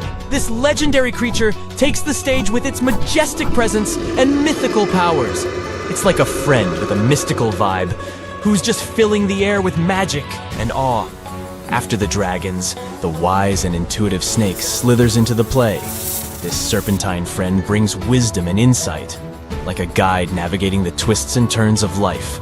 It's always great to have a sneaky and clever confidant on your side. Next one is the lively and playful horse. Imagine the wind in your hair while you're riding a horse in a clear field. A horse person may have an adventurous spirit, always ready for a thrilling journey. Then, the graceful and elegant sheep. With its gentle nature and nurturing spirit, the sheep brings peace and harmony to the zodiac. It's a caring friend to lean on in times of need. Following the sheep, the mischievous monkey swings into action. This lively and clever prankster adds a dose of fun and laughter to the party. It's a playful buddy who can turn any dull moment into a wild adventure. After the monkey, the proud and confident rooster struts its stuff. It's a magnificent bird, The rooster brings confidence and assertiveness to the zodiac crew, like a natural-born leader. Next, it's time for the loyal and diligent dog to wag its tail. This faithful friend brings loyalty, honesty, and a whole lot of love to the zodiac family. Dogs are known to be trusty companions who always stay by your side. And finally, we have the wise and gentle pig, with its cute snout and contented oinks. The pig embodies generosity, kindness, and abundance. It's a buddy who knows how to appreciate the good things in life and brings joy wherever it goes. And there you have it, the Zodiac Animal Parade in all its glory. The Chinese calendar also has a yin-yang twist. It pairs each zodiac animal with one of 5 elements: wood, fire, earth, metal, or water. This brings even more personality to the mix. It's like adding a spice to your zodiac animal cocktail. The Chinese calendar still guides festivities like the vibrant Chinese New Year. It also helps people decide the luckiest times for important life events. Need to plan a wedding? Check the calendar. Want to start a business? Yep, the calendar's got your back. It's like a fortune teller guiding you through the twists and turns of life. So, next time you see the Chinese calendar, remember that it's a celebration of lunar magic, animal wonders, and cultural traditions. Now, we dive into the Hindu calendar. This one is all about embracing cycles and cosmic rhythms. Instead of just following the regular months, the Hindu calendar aligns with the movements of the sun and the moon. It's like a non-stop party with the cosmos. The Hindu calendar is also still grooving today, and it's packed with colorful festivals and celebrations. From Diwali, the festival of lights, to Holi, the festival of colors. It's a fireworks extravaganza combined with a vibrant paintball fight. The Hindu calendar is also used for religious observances and auspicious timings. It helps determine the best time for weddings, housewarming ceremonies, and other important life events. The Hindu calendar doesn't just stick to the usual 365 days. It accounts for lunar months, solar months, and even leap years. So next time you glance at a calendar, remember that it's not just a bunch of dates and numbers. It's a remarkable tool that connects us to our past and guides us into the future. Ancient calendars remind us of our shared human history and the beauty of different cultures. So let's embrace this amazing diversity. You have heard about Nikola Tesla. You have definitely heard about the Great Pyramids in Egypt. But what if I told you that Tesla may have probably uncovered the ancient mysteries surrounding the pyramids? Wait, what? Is this a crossover episode? Nope. It's highly probable that the secrets of the pyramids are hidden in plain sight. But first, let's recap what we know about the pyramids. What's so mysterious about them? I mean, they are just old quirky buildings, aren't they? One of the biggest questions is how they were built. Some people think that the pyramids were created by people using only their hands and muscles. But others think that there might have been some kind of crazy energy source that we don't know about yet. Like, what if aliens helped out or something? Just kidding, but this idea of some unknown energy source being used to build the pyramids has been around for ages. Even in old texts, like the pyramid texts, it talks about how the gods gave us something to build a great power. So maybe there was something really powerful and mysterious going on back then? Who knows? Back in the early 1900s, he got obsessed with the Great Pyramids of Egypt. He read numerous books about these ancient structures and was blown away by how much energy they seemed to have.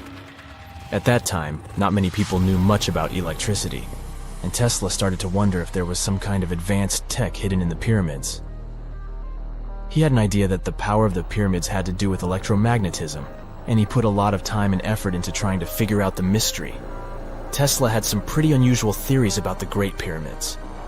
He thought that they could actually store and move electricity, which could then be used to power up the areas around them. He also had this theory that the pyramids were built using some kind of crystal energy. He believed that the chambers inside the pyramids could have these super powerful crystals that could control the electromagnetic fields. But that's not all. Tesla also had this idea that the materials used to make the pyramids had properties that allowed them to trap energy from the sun and the moon. And not just a little bit of energy. He thought that the pyramid could actually create this massive energy field that could light up whole cities or even brighten up dark places. He thought that the pyramids could be used as giant power plants to generate electricity and run machines. Tesla even believed that the pyramids were somehow linked to cosmic energy, which could be used for spiritual enlightenment and healing. How very new age of him. Anyway, Tesla wasn't just pulling these ideas out of thin air. He was seriously into studying everything he could about the pyramids, from ancient artifacts and texts to hieroglyphs and drawings. And he came up with this idea that the pyramids were designed to be energy amplifiers, and some kind of unknown energy source was used during their construction. Some people thought Tesla was eccentric for coming up with these theories, but his ideas have actually had a huge impact on the way we think about the pyramids today. Researchers and scholars have been digging into his theories for years and using them to uncover some of the biggest mysteries surrounding these ancient structures. For example, recently scientists have used theoretical physics to investigate how the Great Pyramid of Egypt would react to certain radio waves. They found out that if the radio waves were a certain length, the pyramid could concentrate the energy inside its rooms and focus it under its base. The scientists did lots of calculations to figure this out. They first thought about what radio wavelengths would work best. Then they made a model of how the pyramid would react to the waves. They figured out how much of the energy from the waves would get absorbed or spread out. Lastly, they checked how the energy would move around inside the pyramid when the waves hit it. To help explain all of this, the scientists used something called multipole analysis. This is when you take a complicated object and break it down into simpler parts. Then you can see how each part interacts with the energy that's coming in. It's like taking apart a puzzle to see how each piece fits together. The researchers are interested in how all of this can be used in the future. They want to make really tiny particles that can do the same thing as the pyramid, but with light. By changing the size, shape, and the material of these particles, they can control how the light moves around them. This can be really useful for things like making tiny sensors or super efficient solar cells. The scientists had to make some guesses when they were doing their research. They assumed that there weren't any hidden spaces inside the pyramid, and that the material used to build it was all the same. But even with these guesses, they still made some pretty impressive discoveries. But the pyramid study is not the only proof that Tesla was ahead of his time. There are more Tesla's projects that seemed unrealistic at the time, but that scientists and enthusiasts reevaluate and try to implement today. Let's talk about Tesla's most ambitious project, the Wardenclyffe Transmission Tower. Back in 1900, Tesla was already a big shot when it came to electrical engineering in America. People were blown away by his amazing inventions and the fact that he managed to outdo Thomas Edison in the Battle of Currents. However, Tesla wasn't content to rest on his laurels. He decided to embark on his most ambitious project yet, the transmission tower at Wardenclyffe. It was built between 1901 and 1905, and it was based on one of Tesla's breakthrough ideas. He had a vision to make the impossible possible by creating a global wireless communication system. It would use Earth itself as a conductor, transmitting music, news, stock market reports, secured military communications, and even facsimile images. Does it sound familiar? Right, it sounds just like the internet that we use today, only without the use of any wires. But Tesla had a much bigger dream in mind, to transmit power wirelessly. He already proved that high-frequency signals could be sent without any wires using his Tesla coil transformers, and this sparked his obsession with wireless energy transmission. His vision was to not only transform the way we communicate, but also to find a way to transfer power currents globally by tapping into the Earth's natural energy. Tesla believed that there was an abundance of free energy all around us that could be used for humanity's benefit. In 1899, he conducted some top-secret experiments and got convinced that it was possible to transmit electrical power through the Earth's upper atmosphere. This is actually how the Wardenclyffe Tower was created. It was supposed to be the prototype station for a network of towers all over the globe that would provide the whole world with wireless energy. Unfortunately, Tesla didn't have the resources or the patience of his investors to bring this project to fruition. It ran into all sorts of financial problems and roadblocks, and in 1917, The unfinished tower was finally torn down for scrap metal to pay off Tesla's mounting debts. Now it remains a sad reminder that even the greatest minds can sometimes fall short of their dreams. The original red brick laboratory, however, is still there, and it is the only Tesla lab that has survived. Fun fact, in 2017, a film crew made a crazy discovery. They used ground-penetrating radar to explore the area around Wardenclyffe, and they found a whole series of tunnels stretching for hundreds of feet underneath the site.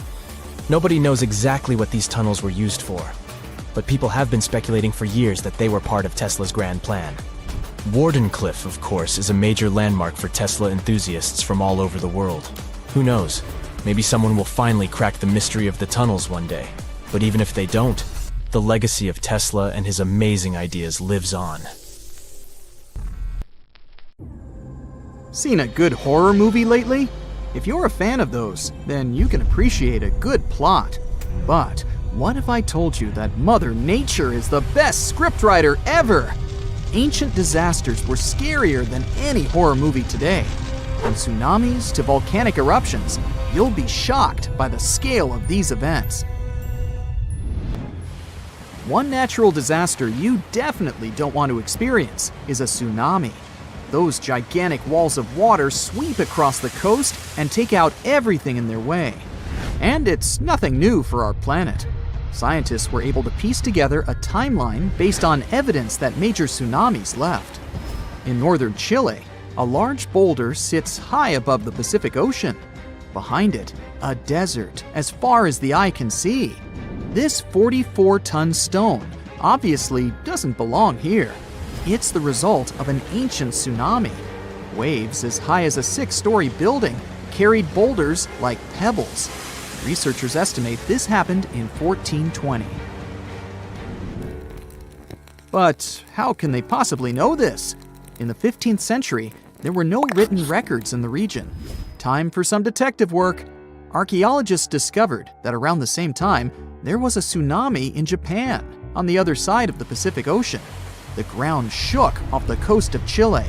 That's how the tsunami was created. Then the wave traveled nearly 2/5 of the Earth's circumference. That's one tireless tsunami. But this wasn't a one-time event. Evidence suggests that a similar event happened 3,800 years ago. Ancient people abandoned their coastal villages around this time. They were moving inland. How did they know it was time to go? There's evidence of erosion due to strong currents, telltale signs of an ancient tsunami. As you know from school textbooks, oxygen is 21% of the air we breathe, but it wasn't always a part of Earth's atmosphere. Oxygen was missing during the first half of our planet's lifespan. Carbon dioxide and methane were the name of the game back then. CO2 is what makes our drinks fizz, but isn't the other gas dangerous? Yes, because you can't smell methane, and that's the reason there was no life on Earth billions of years ago. So how did we get from methane to oxygen? In come the cyanobacteria. This group of microbes started to evolve some 2.7 billion years ago. These tiny microbes mastered photosynthesis, converting sunlight into energy. And the byproduct of this process was, you've guessed it, oxygen. Soon it started escaping from water into the atmosphere. There, it reacted with methane, and over time, O2 replaced it completely. Scientists named this process the Great Oxidation Event. But how could it be bad? After all, we're alive thanks to it.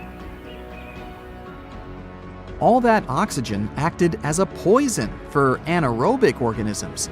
And no, these are not life forms that didn't do aerobics or Pilates. The term simply means that these microorganisms didn't need oxygen to grow. Too much oxygen, and they would be goners. And that's precisely what happened. Scientists spoke of an oxygen overshoot that changed Earth's atmosphere for good. The disappearance of most anaerobic organisms was an early example of an extinction event. They didn't like the atmosphere at the time and decided to step down. But look on the bright side. They made room for oxygen-loving humans to enter the picture. Let's go to Turkey. No, not the seaside resorts that tourists visit in the summer. but the region of Anatolia in the southeast of the country. Göbekli Tepe is the world's oldest known temple site. It dates back to the Neolithic period. Scientists found a stone pillar here that tells a tale of an ancient disaster. They presume that the pillar is commemorative. Today, humans still build similar structures to mark an important event or a person. Just one example is the Washington Memorial. It was built in honor of the first American president, George Washington.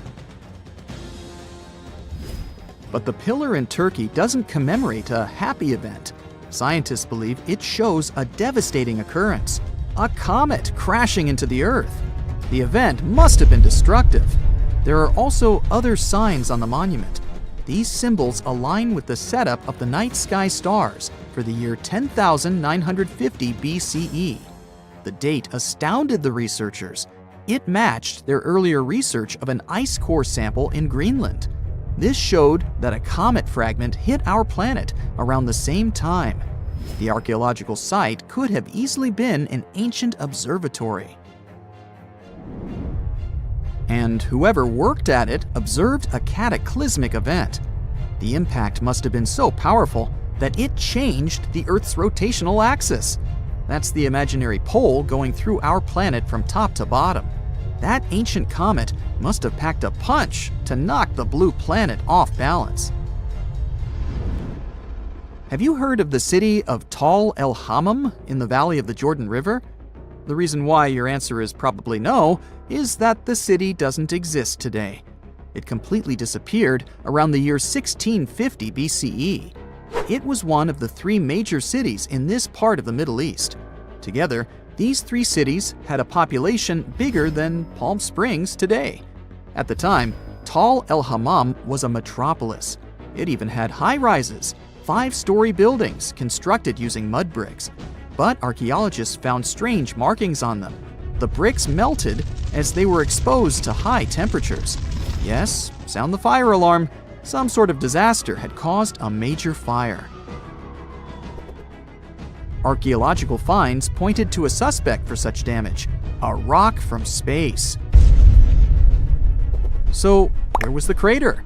This comet, or an asteroid, never made it to the ground. It was traveling at high speed, so it disintegrated before hitting the ground. Such an event is called an airburst. The largest witnessed meteor airburst happened over Tunguska in the north of Asia in 1908.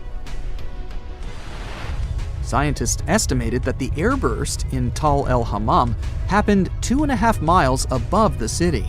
This event released a lot of energy. Air temperature quickly rose to 3,600 degrees Fahrenheit.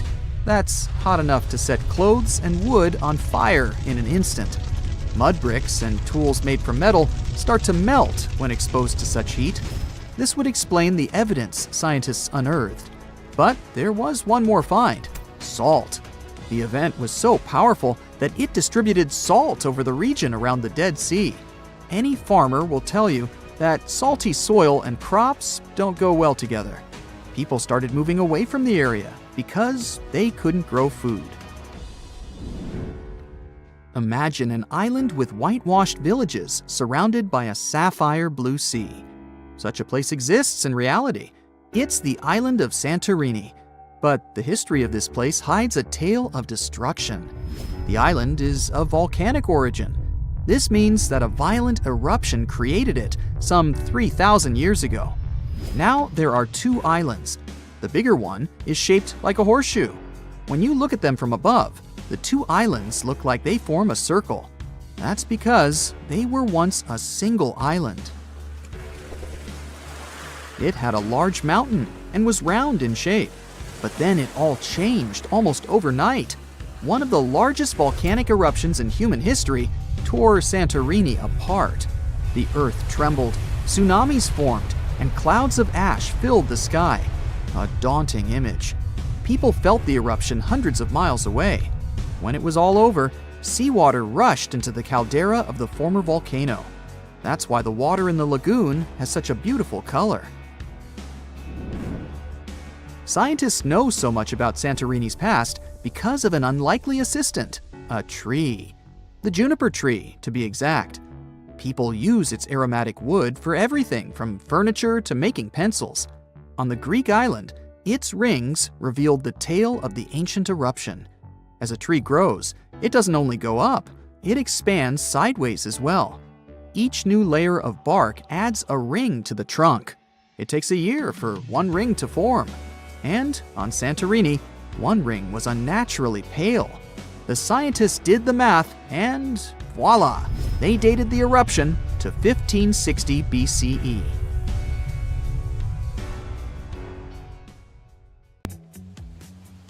Hey, if you think Stonehenge is one of the oldest stone monuments ever, well, let me introduce you to Göbekli Tepe. Buckle up, we gotta travel to Turkey to meet this really old guy. Yeah, he's too old to travel. Jokes aside, Göbekli Tepe, an archaeological site located in southeastern Turkey that dates back to the Neolithic period around 10,000 BCE. It's considered to be one of the oldest and most significant archaeological discoveries in recent times. The site consists of a series of circular and rectangular structures made of stone pillars. Yeah, it does look like its younger brother Stonehenge. Some of those pillars are decorated with intricate carvings of animals and other symbols. Now, you maybe wonder, hey, why on earth did they make such a fascinating building? What was its purpose? Sorry, I got no answer for that. The purpose of the site is still unknown, but it is believed to have been a ceremonial center for the ancient people who lived in the area. The discovery of Göbekli Tepe has challenged long-held beliefs about the development of human civilization, as it suggests that complex societies may have emerged much earlier than previously thought. Okay, pack your stuff, our travel's just started. Next destination, Masada. It's an ancient fortress located in Israel on a plateau overlooking the Dead Sea. Hey, look at that view, spectacular, huh? It was built by King Herod the Great in the 1st century BCE, and it was very smartly built. Within the fortress, there were various facilities such as storehouses, barracks, a palace, and a set of cisterns capable of holding approximately 40,000 cubic meters of rainwater. People living there believed that the collected runoff from a single day's rainfall could provide sustenance for over 1,000 individuals for a period of 2 to 3 years. Access to the fortress was limited to 3 steep and winding paths leading up to fortified gates. Still, at one point, the fortress was occupied by people who had fled Jerusalem after the city was captured by the Romans. They held out against the invaders for several months, but eventually they were defeated. But these guys didn't surrender. The story of Masada has become a symbol of resistance and bravery. Today, Masada is a popular tourist attraction and a UNESCO World Heritage Site. The next flight is going to be short. We're popping over to Egypt to see the Karnak Temple Complex. It's a vast ancient Egyptian temple complex located in the city of Luxor, Egypt. It was built over a period of 2,000 years and covers an area of more than 200 acres. The complex is dedicated to the worship of the deity Amun-Ra. Wait a minute, that should be Amun-Ra, and it was one of the most important religious centers in ancient Egypt. The Karnak Temple consists of several temples, chapels, and other buildings, including the Great Temple of Amun, the Temple of Khonsu, and the Temple of Ptah. Ptah! The Great Temple of Amun is the largest and most impressive temple in the complex, with massive columns, statues, and other decorations. One of the most famous features of the Karnak Temple complex is the Avenue of Sphinxes, which is a long avenue lined with Sphinx statues that leads from the entrance of the complex to the Great Temple of Amun. Another notable feature is the Hypostyle Hall, which is a massive hall with 134 columns that are over 70 feet high. The Karnak Temple Complex is a popular tourist attraction and a UNESCO World Heritage Site. It's considered one of the most important archaeological sites in Egypt and provides a fascinating glimpse into the religion and culture of ancient Egypt. Hey, we can't hop on the next flight and leave Egypt until we see the Pyramid of Djoser. It has another name, by the way. It's also known as the Step Pyramid. This ancient Egyptian site is located in Saqqara. It was built during the 27th century BCE for the pharaoh Dozier by his architect Imhotep, who is considered one of the most important figures in Egyptian history. People believe this pyramid is the first monumental structure built entirely of stone and is an important example of early Egyptian architecture. The pyramid originally stood at 203 feet tall and was surrounded by a complex of buildings and courtyards.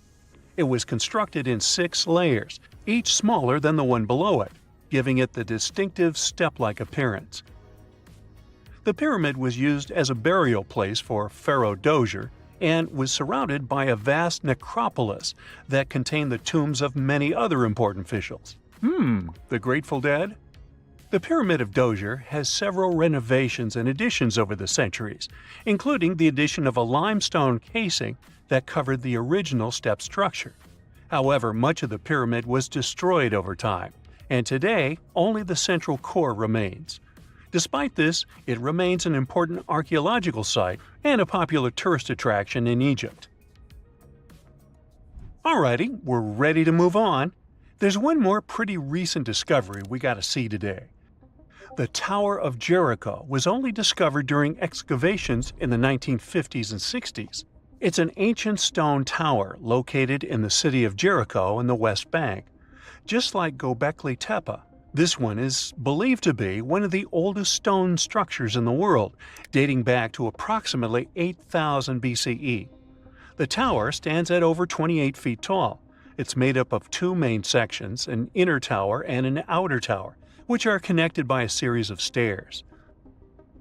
The purpose of the Tower of Jericho is not entirely clear, but it is believed to have served as a defensive structure or a watchtower. It may have also had religious significance, as it was located near a sacred spring. The Tower of Jericho is a significant archaeological site and has provided valuable insights into the early history of human civilization.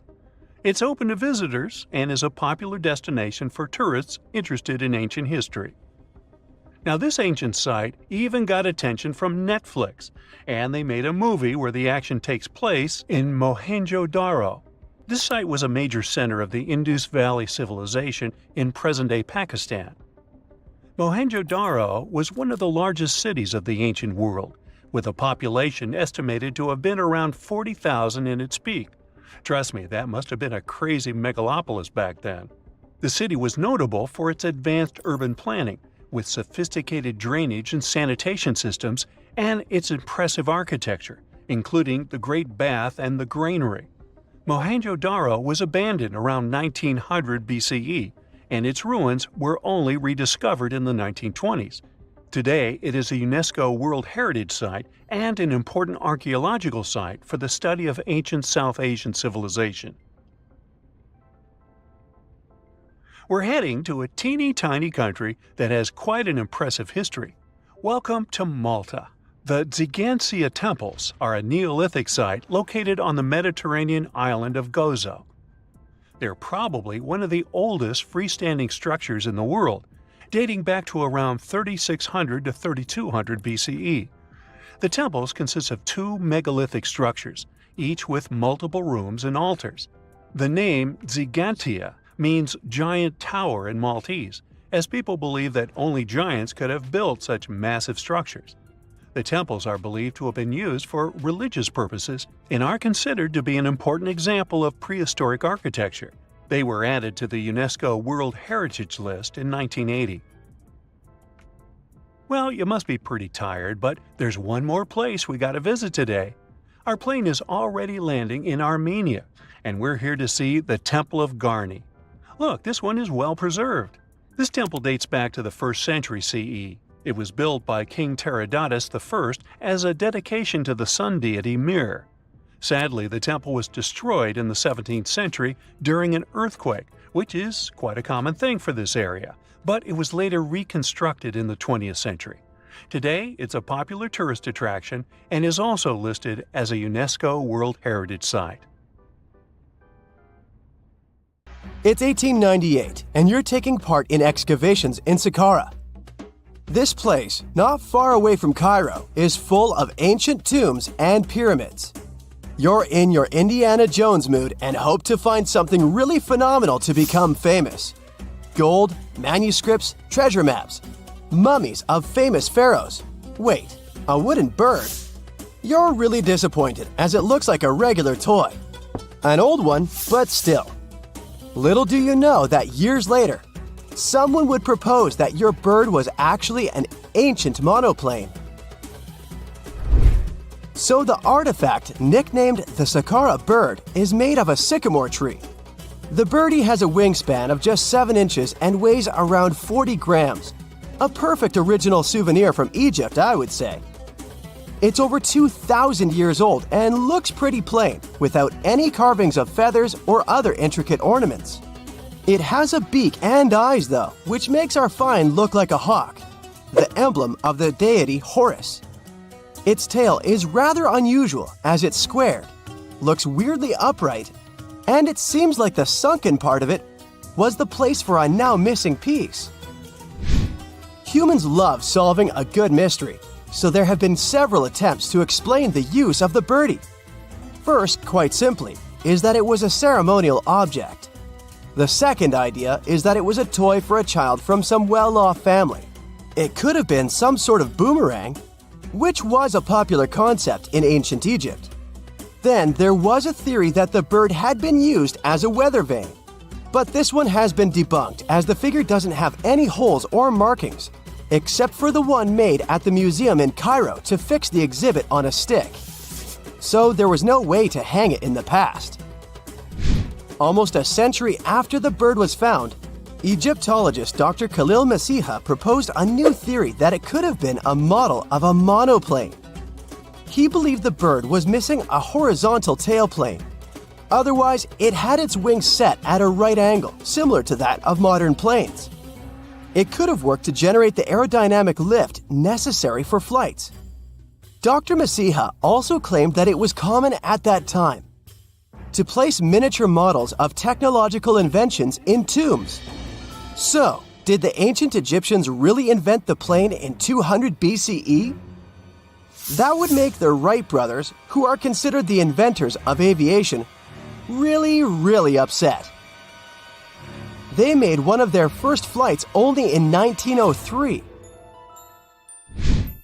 There's just one way to know for sure, and that is to test the model. But you know, the ancient museum in Cairo would unlikely let one of their cherished exhibits fly around like a toy. That's why glider designer Martin Gregory built a similar model, this time of balsa wood, and concluded that even with the missing tailplane, the plane wasn't much of a flyer. Case solved? Not really. This didn't sound convincing enough to the History Channel, so they invited an aerodynamics expert to build another replica of the bird. He tested it in weather conditions similar to those in Egypt and was impressed with the little plane's abilities. So, if they did invent the prototype of a plane back in the times of pharaohs, it would be a good example of an oupart. That's an out-of-place artifact, an object that's way ahead of its time in terms of technology or history. And the Saqqara bird isn't the only example of such a revolutionary concept. In 1901, a group of divers retrieved the Antikythera mechanism from an underwater shipwreck near the Greek island of Antikythera. It's been dubbed the world's first analog computer, and it's currently dated around 100 BCE. The bronze mechanism could tell the position of the sun, moon, planets, and stars, as well as the lunar phase, the dates of upcoming solar eclipses, and even the speed at which the moon moves through the sky. No one's sure who used it and how or where it was made, but it's obvious that it's extremely precise and way too advanced for its time. The first flushing toilets in the world were invented in the middle of the 20th century. Just kidding. The ancient Minoans on the Mediterranean island of Crete and the Indus Valley civilization both came up with this brilliant invention at the same time, around 4,000 years ago. The plumbing and sanitation were so well done that no one managed to design anything better until 2,000 years later. One ancient Minoan lavatory was discovered at the Palace of Knossos. It looks like it had a wooden seat set over a tunnel that directed water from a rooftop reservoir to an underground sewer. Other varieties got water from jugs. Only the super rich people could afford all this glory. So if you wanted to shop for real estate back then, the flushing toilet would be a telltale sign you were in the rich neighborhood. Automated doors became a cool, seemingly new invention back in 1931. But the technology behind them is actually much older. Think the 1st century CE old. Mathematician and engineer Heron of Alexandria came up with a hydraulic system to open and close temple doors. To bring it into action, you need to light a fire to produce heat. There was a brass pot under the fire, half filled with water. The inventor connected the brass pot to containers that acted as weights. When the fire was burning, the water moved into the containers. They went down and pulled the ropes. It was nothing like a supermarket door that opens in front of you before you even have time to think. Heron's door took hours to open, and there was no way to stop the process. That's why they only opened the doors once a day before people entered the temple, to add some mysticism at the temple during ceremonies. Spooky. Looks like the first ever battery was invented in Baghdad around 2,000 years ago. A German archaeologist found this oval-shaped clay jar in 1938. Scientists are still not sure what purpose it served and who exactly invented it.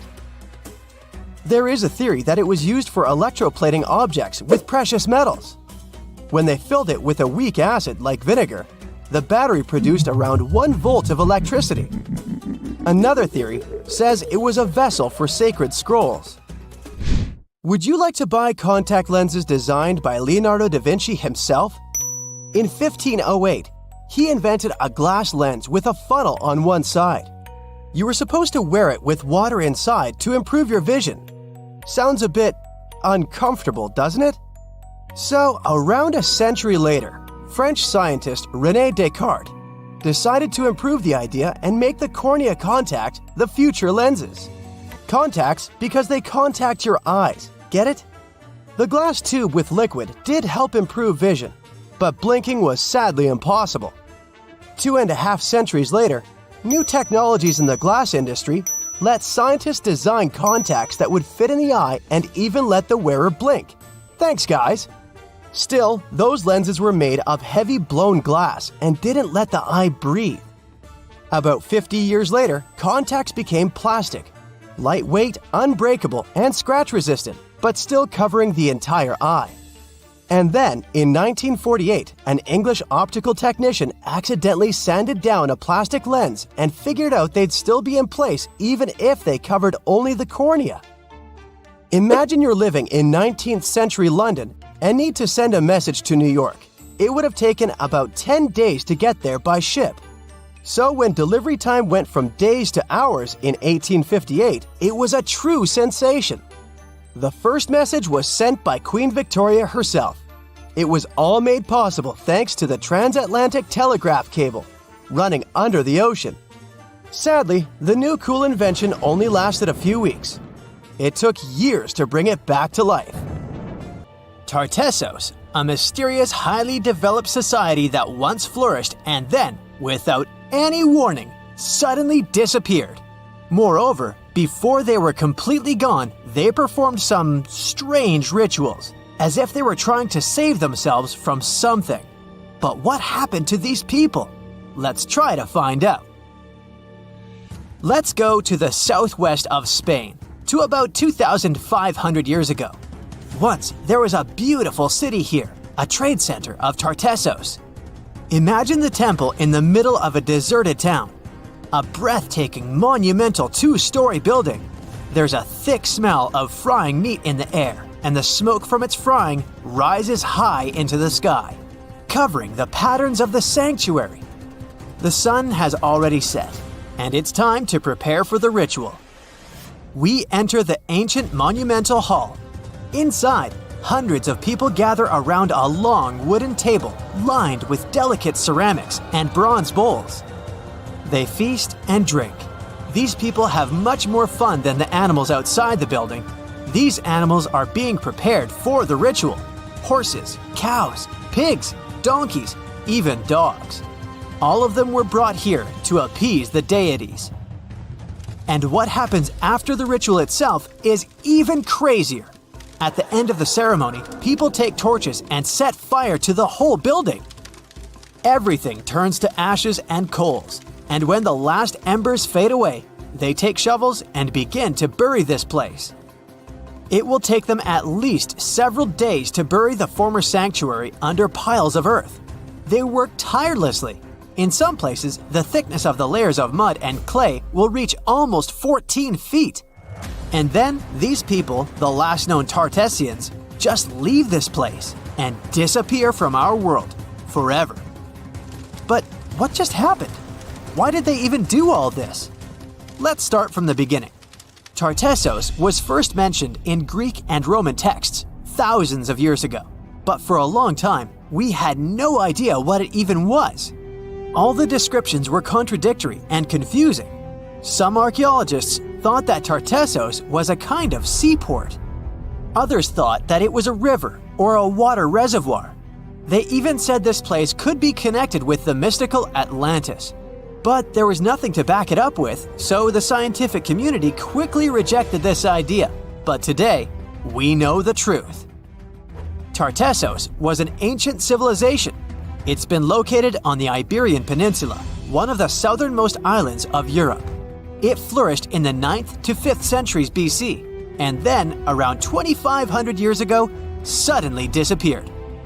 They were quite rich. The island had rich reserves of metal, so their economy was thriving. Silver, copper, lead, and other good things were mined in the local Sierra Morena Mountains.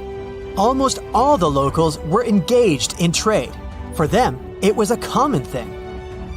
Isn't that strange that there were so few records left about them? And not so many monuments of their culture have survived to this day. In total, throughout Spain, scientists were able to collect around 20 archaeological finds related to Tartessos. 3 of them were excavated in the Guadiana Valley: Canto Roano, Casas del Turrunuelo, and La Mata. Let's start with the first one. Canto Roano was discovered in 1978. This find was one of the most significant pieces of the puzzle. This is one of the most beautifully preserved structures of the Tartessian civilization. Not only the walls have survived to this day, but so did the altar, the moat, and even several artifacts. For example, some jewelry and wine glasses. It was a square building surrounded by a deep moat filled with water. And, to be honest, we still don't know its exact purpose. We only assume that it could be an ancient temple. Some rituals were carried out there. For instance, they would set fire to the temple and cover it with thick layers of sand and clay. They even left some expensive artifacts inside, tools, gold jewelry, and so on. Moving on to the next find. Casas del Turrunuelo is one of the best preserved buildings in the entire Western Mediterranean. We only discovered it a couple of years ago, back in 2015. And it hasn't been studied that well yet, but we already know that this place is also pretty weird. Casas del Turrunuelo was a very rich building. It wasn't just some kind of temporary camp. It was a place of monumental, impressive architecture. Massive staircases, vaulted ceilings, luxurious materials brought from all over the Mediterranean, and the latest construction technologies. It was supposed to be a place of power, maybe even something like a palace. And yep, it also became the venue for the rituals. It's unclear whether the locals intended to destroy this beautiful place from the very beginning, but this is where they performed the greatest ritual in the area. This ritual involved more than 50 animals, including the most valuable ones, horses. It was their only means of transportation. The fact that these people gave away their horses may indicate that they plan to stay here for some time. Perhaps they hope to appease the deities and settle on local lands. The ritual was carried out exactly as they intended. And just like Canto Ruano, this place was also set on fire, When the ritual ended, the locals buried this place and left, disappearing into the countryside of the Iberian Peninsula. Now it's an abandoned and quiet place. Just like Cancho Ruano, it's been standing here untouched for more than 2,000 years. The last find is La Mata, which was discovered much earlier than the other two, back in 1930. The resemblance between all of them was striking. La Mata had the same fate. It was burned and forgotten for centuries. All of this is very strange and mysterious. It seems like the locals were fleeing from something. Perhaps something happened that made them start building these banquet halls and arranging large-scale rituals. They thought that their deities turned away from them and tried to appease them. But unfortunately, it didn't work. As a result, they were forced to leave their temples and soon disappeared altogether forever. And by the way, why did they disappear at all? Well, this is another mystery of this civilization. One of the most important questions is, did they know that they were going to disappear? Or was it something unexpected? Did they suffer some kind of sudden catastrophe from which they were trying to escape? Or something else? Scientists have several theories on this.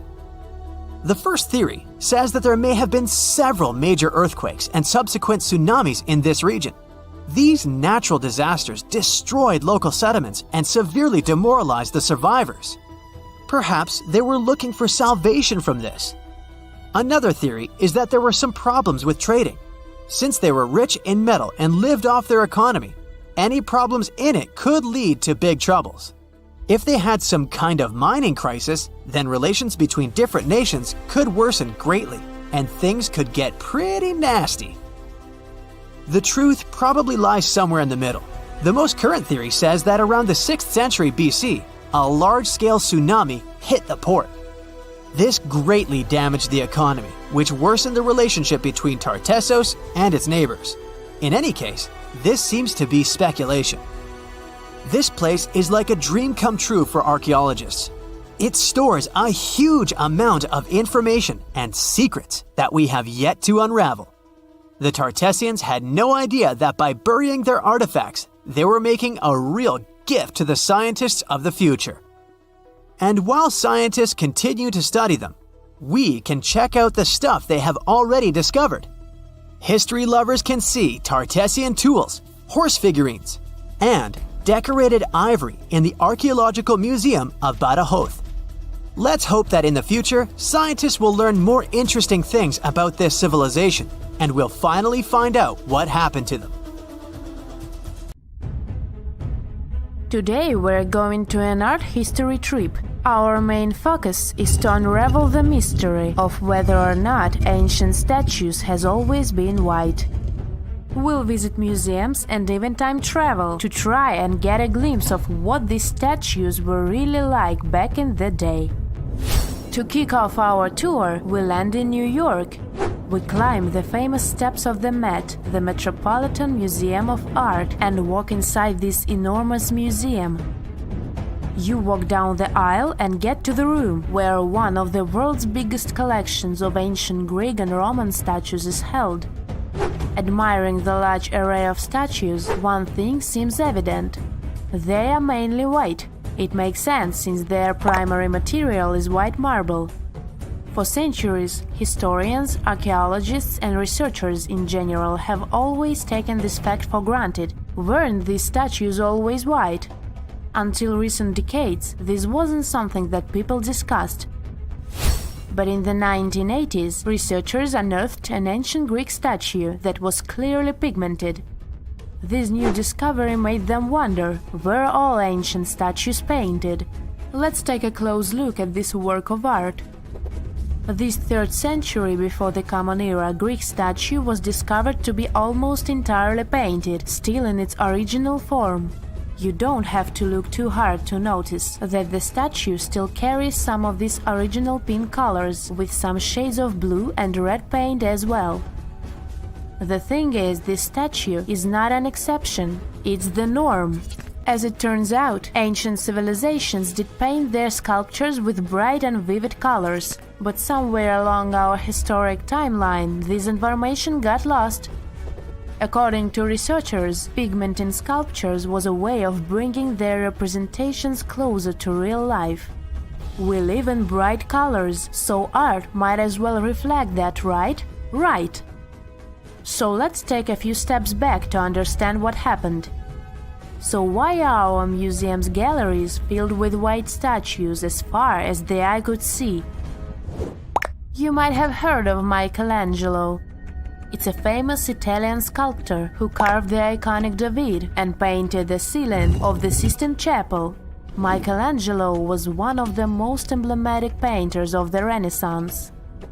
The Renaissance was a historical period when European artists, philosophers, and scientists developed a renewed interest in the creations of ancient Greece and Rome. Artists like Michelangelo studied a series of Roman sculptures, like this one, the Leo Colon and his sons. They fell in love with their lifelike figures and pristine white marble. The one thing they didn't know, and didn't have the technology to know, was if the colored pigments from those sculptures had faded. After all, they were found after years of being buried or left in the open air. It's speculated that this statue, the Leo Colon, had colored snakes and mantles, for example.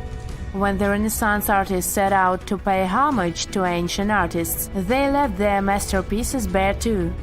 They carved directly onto the marble and left them white, without pigmentation.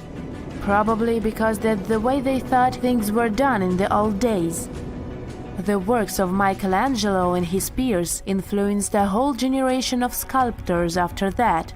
So this way of doing art traveled to modern times without much questioning.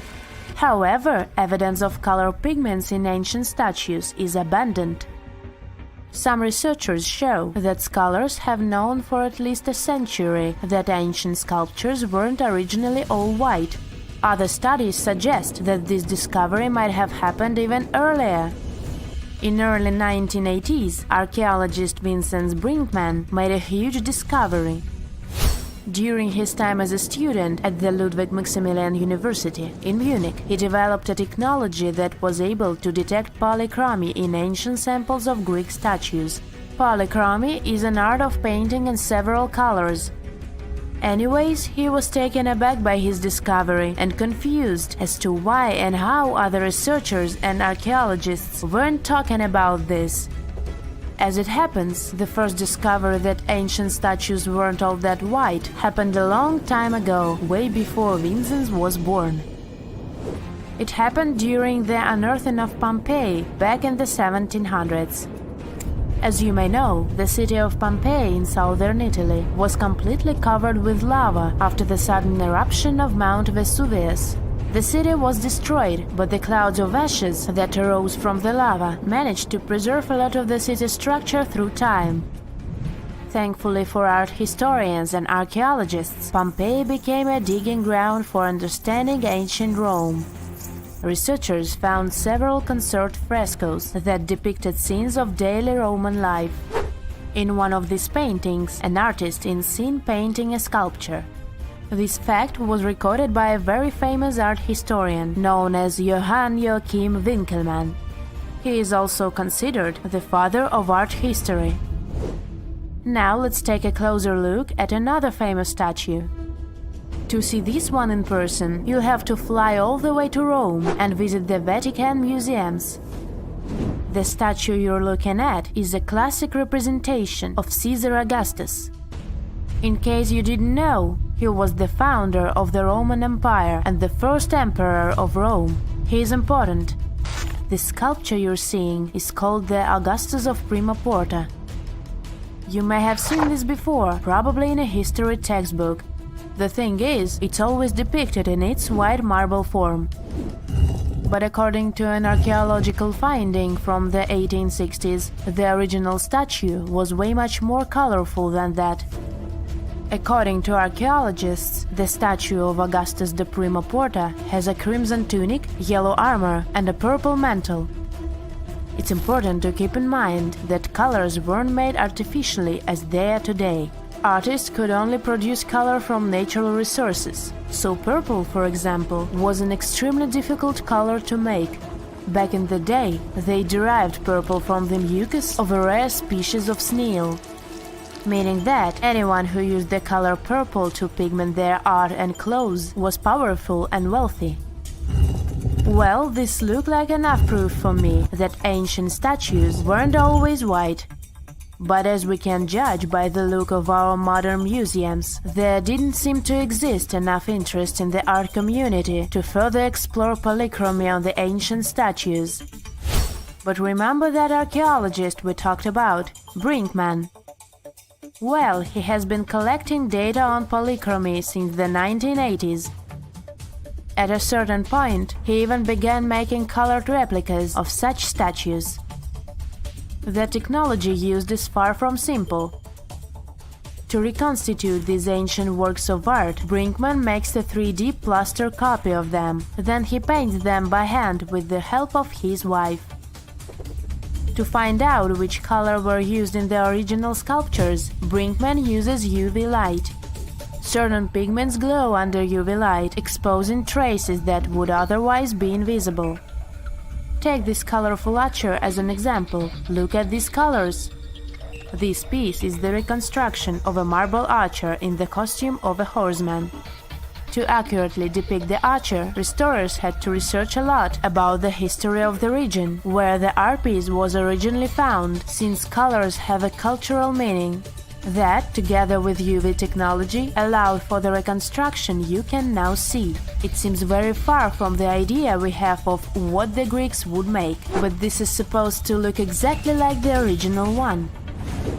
According to Brinkman, we shouldn't be so surprised that ancient Western civilizations used bright colors to depict their realities. After all, the Romans and Greeks were heavily inspired by the works of art of Egyptian civilization, Old Mesopotamia, and Asia. For example, if you look at the famous Egyptian Sphinx, you might be led to believe that it always looked that way, but that wasn't at all the case. Modern studies and virtual reconstructions of the monument show us that the monument was very colorful. The body of the statue is believed to have been painted terracotta, while the regal headdress that circles the head is meant to have been golden blue. All of these were considered important colors in Egyptian times, and it was only suitable to use them to depict a pharaoh. It's nighttime, and you're about to walk inside Pharaoh Tutankhamun's final resting place. You know, King Tut. You don't have a torch, but at least you came with a flashlight. You walk down several flights of stairs and observe how the walls are carved in hieroglyphics and what looks like a spell. Those who take anything from this place will be doomed for life, the spell says. Even if you don't really believe it, this scares you a little bit. You find a huge stone door. Is it a trap? You manage to open it, but oh no, it's only an empty chamber. You check your map. It seems like you're heading in the right direction. After what feels like hours, you realize you must be trapped inside a labyrinth. You try to retrace your steps, but you can't find the door where you came in from anymore. That's it, you think to yourself. You've fallen for the Pharaoh's trap. What's worse, you didn't bring a lunch. Okay, so we've all seen Hollywood movies where the main character is exploring ancient ruins and faces some seriously dangerous traps, right? We've been told Egyptian royalty protected their final resting places with venomous scorpions and snakes, sliding doors that will trap you for life, and giant rolling boulders that will crush anyone on their paths. The thing is, were these traps truly real? Well, I regret to be the one to break it to you, but this is all fiction. These elaborate traps were too technologically advanced for ancient civilizations to pull off. That is not to say, however, that there weren't any traps at all. Ancient civilizations, like the Egyptians and the Mayans, are known for their practice of building entire monuments dedicated to the ones who had passed away. These structures would often reflect the position of person occupied in society. So, for the really important people, the VIPs of their times, massive monuments were built to host their bodies long after they were gone. Some of these civilizations believed that a person's life would continue on the other side of the veil. For that reason, a person would be buried together with the belongings of their current life. If they had a lot of money and power and stuff, That meant their resting places would be filled with riches and gold. Now imagine if you lived in ancient Egypt, and you knew exactly where all the pharaohs' tombs were located and had heard rumors of the amount of wealth kept in these places. Maybe you would be tempted to go check it out, right? We're talking about large rooms filled from floor to ceiling with golden artifacts, jewels, and even money. I mean, it does sound tempting. And since there weren't any security guards protecting the entrance of these places, Egyptians needed to get creative as to how they would protect these riches. These old civilizations found some traps to be useful. A recurring one was building empty rooms inside the monument to confuse a burglar. Now let's take a look at Amenhotep III's final resting place as an example. It was built in the city of Luxor, in a spot also known as the Western Valley of the Kings. Two French engineers originally discovered the monument between 1905 and 1914 CE. The structure is huge and has more than 10 chambers, connected by long corridors and steep stairways. The King's Chamber is the most hidden one, and for an outsider to try and find it, they will probably enter a lot of empty rooms beforehand. Other pharaohs tried to protect their riches by commissioning monuments with false doors concealing pits that were up to 20 feet deep. This way, an unwarned and unwanted visitor would be surprised by the deep hole on their way to the king's resting chamber. Alongside false doors, pharaohs made sure to build labyrinth-style corridors and false walls. This way, robbers could take hours or days before they found the king's real chamber. As to pits with poisonous snakes on them, if there were any reptiles inside these monuments, they probably got inside on their own, and would most likely not stay there for long. There is no way snakes would survive years and years without food inside these pits. So yes, another Hollywood-induced belief right there. If these traps seem boring to you, archaeologists did find an interesting deterrent in the final resting place of the Red Queen of Palenque in Mexico. Palenque was one of the most powerful Mayan cities in pre-Columbian Mexico, and the Red Queen was believed to be the grandmother of the last Mayan king, undoubtedly a person of immense importance to the empire. In her honor, a huge monument was built to keep her body after her passing. The discovery of the tomb itself was already thrilling. Archaeologists found an ancient monument when digging at the site back in 1994. The first thing they found was a room with a hidden door. Once they opened the door, they discovered a long corridor. Finally, at the end of this corridor was the Queen's chamber. The team of archaeologists was beyond excited to unearth this chamber with the mummy of the Queen herself still inside it. They found her to be accompanied by her pearls, jade shells, and expensive rocks. But as the team explored the remains, they saw something rather strange. The room was filled with a red-colored powder. Researchers knew that the color red was important to the Mayan people, and that much of their clothing and buildings were decorated with this color. But they didn't understand why the queen was buried with this unknown red substance. After they took a sample back with them for further analysis, they discovered that the red powder was cinnabar, a very dangerous mineral. This powder, when inhaled, can cause, shall we say, severe health damage to a person. The team concluded that this could only be a trap for anyone trying to steal her riches. Okay, so dangerous powders might have worked as the most intense traps we've seen until now. But perhaps the cheapest way to keep out unwanted visitors was to advertise spells written out all over the monument. We'd probably laugh at these today, but back in the day, they were more or less effective. Spells usually said that the person who took anything from that place would meet a tragic fate. Some spells said that robbers would lose their houses in big fires or terrible floods. Other spells said burglars would have incurable and undiagnosed health issues, but they weren't really enough to stop people from taking any gold. There are some stories surrounding how these spells might have been real. One of them is from the famous British Egyptologist Howard Carter, the one responsible for unearthing Pharaoh Tutankhamun's resting place in the 1920s. After months of unsuccessful digging, Carter discovered the tomb's existence by chance. He found the entrance to a stairway right beneath the soil where he had been searching all those months. A very important person had been buried there. And he was right. With a chisel, he made a hole in the top left-hand corner of the doorway and lit his vision with the help of a candle. He couldn't believe what he was seeing, the reflection of several golden and jeweled items crowding the chamber before him. Lost for 3,000 years, Carter had just discovered the final resting place of King Tut. But the story didn't finish here. This discovery was accompanied by a series of unfortunate events that led people to believe it had something to do with the pharaoh's spell. Carter himself mysteriously passed away just a few years later, and some of his assistants lost their houses in floods, just like one of the spells threatened. Some say it's just coincidental, as there's no real proof of these things being connected. Well, what do you think? Was this an effective trap after all? Imagine you could spend an entire week scanning ancient ruins and taking photographs of the world's most surreal archaeological sites. Would you be up for it? So, let's do some digging. The first stop on your busy itinerary is Southeast Asia. It's home to some pretty cool ruins. You start in Bagan, located in the hinterlands of Myanmar. There are many ways to visit the site, and you're glad you've booked 2 different experiences. The first one is a hot air balloon trip at sunrise.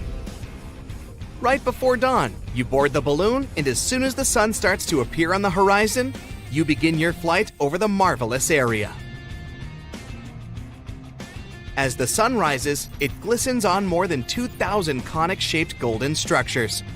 The hot air balloon ride is quick, but it gives you unparalleled views of all the 40 miles over which the site sprawls. Back on land, you rent a bicycle and roam the village of ruins. Some of them are open and allow you to peep inside. These magnificent ruins were built between the 11th and 13th century CE and were mainly places of worship. There were originally over 10,000 buildings, but they were gradually deteriorating over time due to earthquakes. Thankfully, the site became a UNESCO World Heritage Site back in 2015 and has since been preserved. Up next, you catch a flight to Cambodia. You take some time to visit Angkor, the world-famous archaeological site nestled deep within the jungle. Good thing you've brought bug spray with you. The city of Angkor was once the capital of the Khmer Empire from the 9th to 15th century. FYI, the word Angkor means capital city in the Khmer language. The city was founded by King Yasovarman I, and it became one of the largest cities in the pre-industrial world. Researchers say nearly 1 million people live there. Until today, Angkor is admired for its stunning architecture. The Khmer style is recognized in the use of huge blocks of sandstone. The towers are believed to have been once decorated with gold. But today, the site is a maze of vine-covered temples. The city was abandoned in 1431 and wasn't rediscovered until the 1840s. Oh, and just so you know, this is also a UNESCO Heritage Site. It became one in 1992, in case you want to brag to your friends about your culturally rich adventures in the future. Now, your trip continues in Egypt. You're here to visit the Karnak Temple in the city of Luxor. You opt for the most unusual way to get to Luxor. That is, a boat ride down the Nile River. Leaving Cairo, you head south until you reach the famous ancient city. Luxor was once the capital of Egypt and a true hub of power and wealth. That is why the Karnak complex is such a great archaeological site. You choose to visit it at night, and still at the entrance, you are struck by the site's beauty. In the evening, artificial lights cast a golden glow on the temple statues and stone columns. The temple is huge and was built mainly around the 18th and 19th centuries BCE. Each Egyptian pharaoh from that period left their own architectural mark on the site. The highlight of this tour is taking a walk through the Avenue of Sphinxes and discovering the Great Hypostyle Hall. This hall is filled with towering pylons, and solid sandstone columns, a true wonder. From Egypt, you head down to Jordan. Now, if you like terracotta landscapes, you've come to the right place. The city of Petra is a marvel of the ancient world. Located in Jordan's desert, the city was a commercial hub back in the 4th century BCE. The Nabateans, an Arab Bedouin tribe, lived in the so-called Rose City and thrived for many years, having accumulated a significant amount of wealth. The city was known for its innovative water management system, which made the region inhabitable. And yes, you'll catch a glimpse of its ruins on your tour. The rock-carved gate-like structure Petra is famous for what is called the Pharaoh's Treasury. It stands at the main entrance to the site and is said to have a treasure hidden beneath it. Don't forget to stand right beneath it and take one of those classic pictures for social media. Once Petra has been ticked off the list, you fly to southern Europe. More specifically, to the tip of the Italian boot. You have a day trip scheduled to visit the ruins of Pompeii. Pompeii can be reached by car from the city of Naples. It's home to the eerie yet well-preserved ruins of a city that was once engulfed by lava. When Mount Vesuvius erupted in 79 CE, it left the city of Pompeii completely buried under millions of tons of volcanic ash. The ancient city was first discovered by beneath the volcanic rock in the 16th century, but it was first cleared from debris in the 1870s. Today, you'll be able to walk down the streets of these ancient Roman ruins and imagine what the town looked like in its heyday. Pompeii was a vibrant and rich municipality. The site's ruins revealed that many areas of Pompeii had boasted impressive bakeries, markets, and even houses with balconies, which were a sign of great wealth at the time. And believe it or not, even some artworks survived the eruption. Archaeologists found well-preserved frescoes and murals with mythological creatures. All this indicates that members of the high society lived there. The city even had thermal baths and showers made from luxurious materials. While you're still in Europe, you'll hop over to visit the iconic Stonehenge. It's a perfect day trip if you stay in the city of London, just a short train journey away. Stonehenge dots the Salisbury Plain in Wiltshire, England, and is one of the world's most recognized ancient ruins. More than 5,000 years old, these curious stone rings are some of the oldest stone structures on the planet. Created out of sandstone, they are shrouded in misery. Who built them and why is still largely unknown. Popular theories claim that Stonehenge was used as a great solar calendar, built to help people keep track of days, weeks, and months. Talk about hard work to create a mere calendar, huh? In the final leg of your trip will take you to explore the Southern Americas.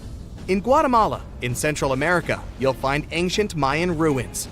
The lost city of Tikal is a city made of 3,000 buildings, the remains of the capital of the Mayan Empire. You can compare its importance to such cities as London or New York today. The North Acropolis is Tikal's most ancient complex of monuments. Built solely by human hands in 350 BCE, it served as the resting place of kings and chiefs. Back in the day, the step pyramid temples were painted a beautiful red. Mayans loved that color. Today, of course, you'll only see the limestone. You might wonder what made such a great city turn into ruins. Well, archaeologists have no clue about the cause of Tikal's decline. Until today, this question remains unanswered. Was it a drought? Disease? Maybe we'll never know. Are you in the mood for some Mayan ruins? Chichen Itza is an archaeological site with the best preserved pyramids on Earth. Located in Mexico's Yucatan state, this Mayan city is well over 1,500 years old. At its peak, it was home to 35,000 people. The site covers 1.9 square miles and has many ruins spread throughout it. The highlight is El Castilla, a tremendous step temple, rising 80 feet above the ground. Its most peculiar feature is that it has 91 steps on each of its 4 sides, including the upper platform, which makes for 365 steps, the same as the number of days in the solar year. Phew, what an intense trip. Time to head home now and soak it all in. See you next time! So how come the world is still talking about a statue that only existed for a mere 54 years over 2,000 years ago? What made this impressive ancient construction so remarkable that we're still discussing it? I'm talking about the Colossus of Rhodes, of course. It's considered to be one of the 7 wonders of the ancient world, along with the Great Pyramid of Giza or the Gardens of Babylon. There are a lot of mysteries surrounding this ancient statue, but let's look at some of the facts first, shall we?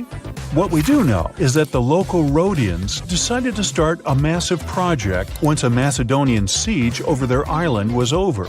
In other words, it was their way of honoring the higher powers for their victory. Using a lot of material left behind by the Macedonians, they started the construction of the Colossus, which is estimated to have taken about 12 years. Most contemporary descriptions of the sculpture agree that it stood about 105 feet tall. Now, just to compare, that's about the size of the Statue of Liberty today, which is 151 feet tall. It may not seem like a lot. I mean, Lady Liberty is currently ranked as the 52nd tallest statue in the world. The champion here would be the Statue of Unity in India, standing proud at an astonishing 597 feet. But for ancient times, that was quite an accomplishment. But is the similar height the only connection between the Colossus of Rhodes and the Statue of Liberty? Not really. We do know that they both also refer to Lady Liberty as the modern Colossus, since both statues were constructed as a symbol of liberation. There's even a plaque placed inside the pedestal of the New York statue, inscribed with the first verse of the sonnet, "The New Colossus," not like the brazen giant of Greek fame. To build this massive Colossus statue, they sure needed a lot of bronze.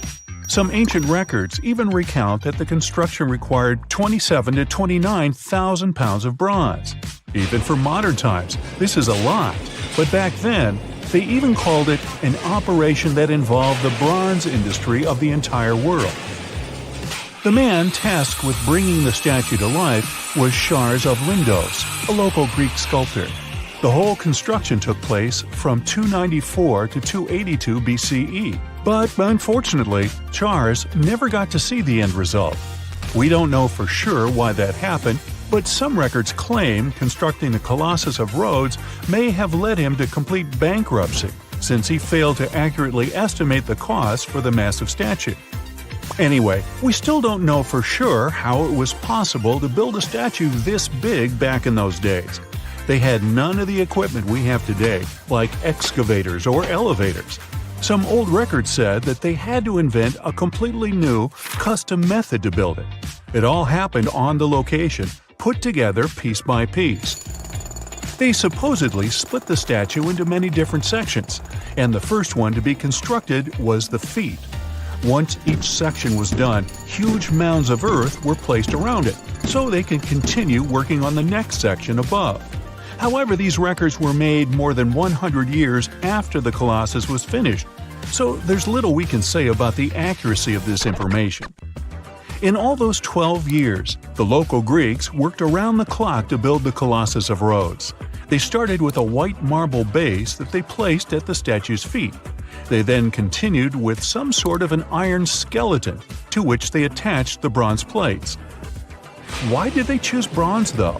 Well, that was more for practical reasons, since bronze is stronger than iron and it can also sustain extreme weather conditions. More so, if you think about it, the statue was located pretty close to the sea, so the air surrounding it would have been pretty salty. That's why they needed to make it out of quite sturdy material. And what about the location? Well, that's something that has been up for debate for a long time. Researchers initially believed that the statue stood with each leg on either side of the Mandrake Harbor, one of many in the city of Rhodes, basically straddling its entrance. As imposing as that may sound, it was likely not the case. First of all, that would have meant the harbor would have to have been closed for the whole duration of the construction, which doesn't seem to match all the other records. More so, after the statue had fallen, it would have probably blocked the entirety of the harbor, which again doesn't seem to be mentioned anywhere. Most recent depictions say that it most likely stood either on the eastern side of the Mandrake Harbor or maybe even further inland. So, what happened to this impressive structure? Is there really nothing left of it to this day? And why did it survive for only 54 years, since it took so long to build and it was so important for locals? Well, as admired and valued as it was to the Greeks, an earthquake took the Colossus of Rhodes away from them. The story goes that because of the movement of the earth beneath it, the statue snapped at its knees and was completely laid on the ground. Nonetheless, the statue still continued to be admired for centuries. The Rhodians refused to rebuild it as they considered it a sign and did not dare intervene with destiny. By the middle of the 7th century, they had taken away what was left of the statue completely. Legend says it took about 900 camels to carry all the bronze away from the location. And what about the looks of the statue? This is also one aspect that is still shrouded in mystery.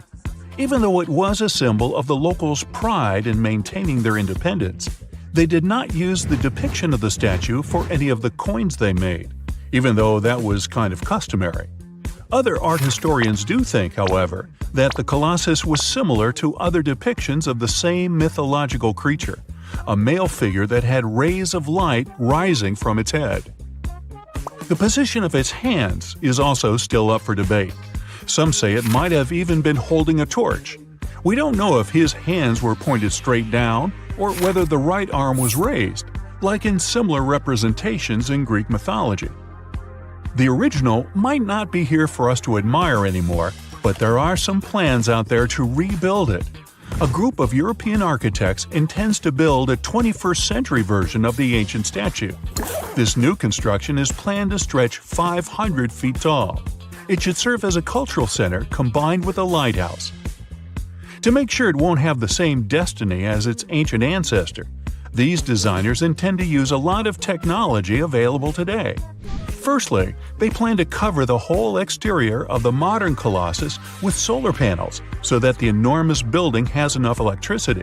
They also intend to use modern resources to make sure earthquakes and wind forces won't affect the massive structure yet again.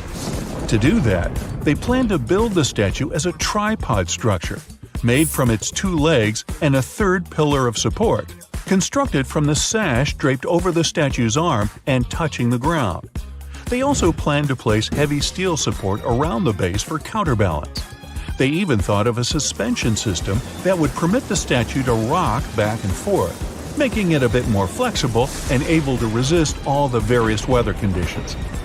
The manufacturer's suggested retail price on this project is quite high though, estimated at around $283 million. Supporters of the modern Colossus are optimistic as they are certain they can raise that impressive amount of cash through crowdfunding and private investments. Before we get into the reason why and how there are pyramids all around the world, let's talk about some of the examples.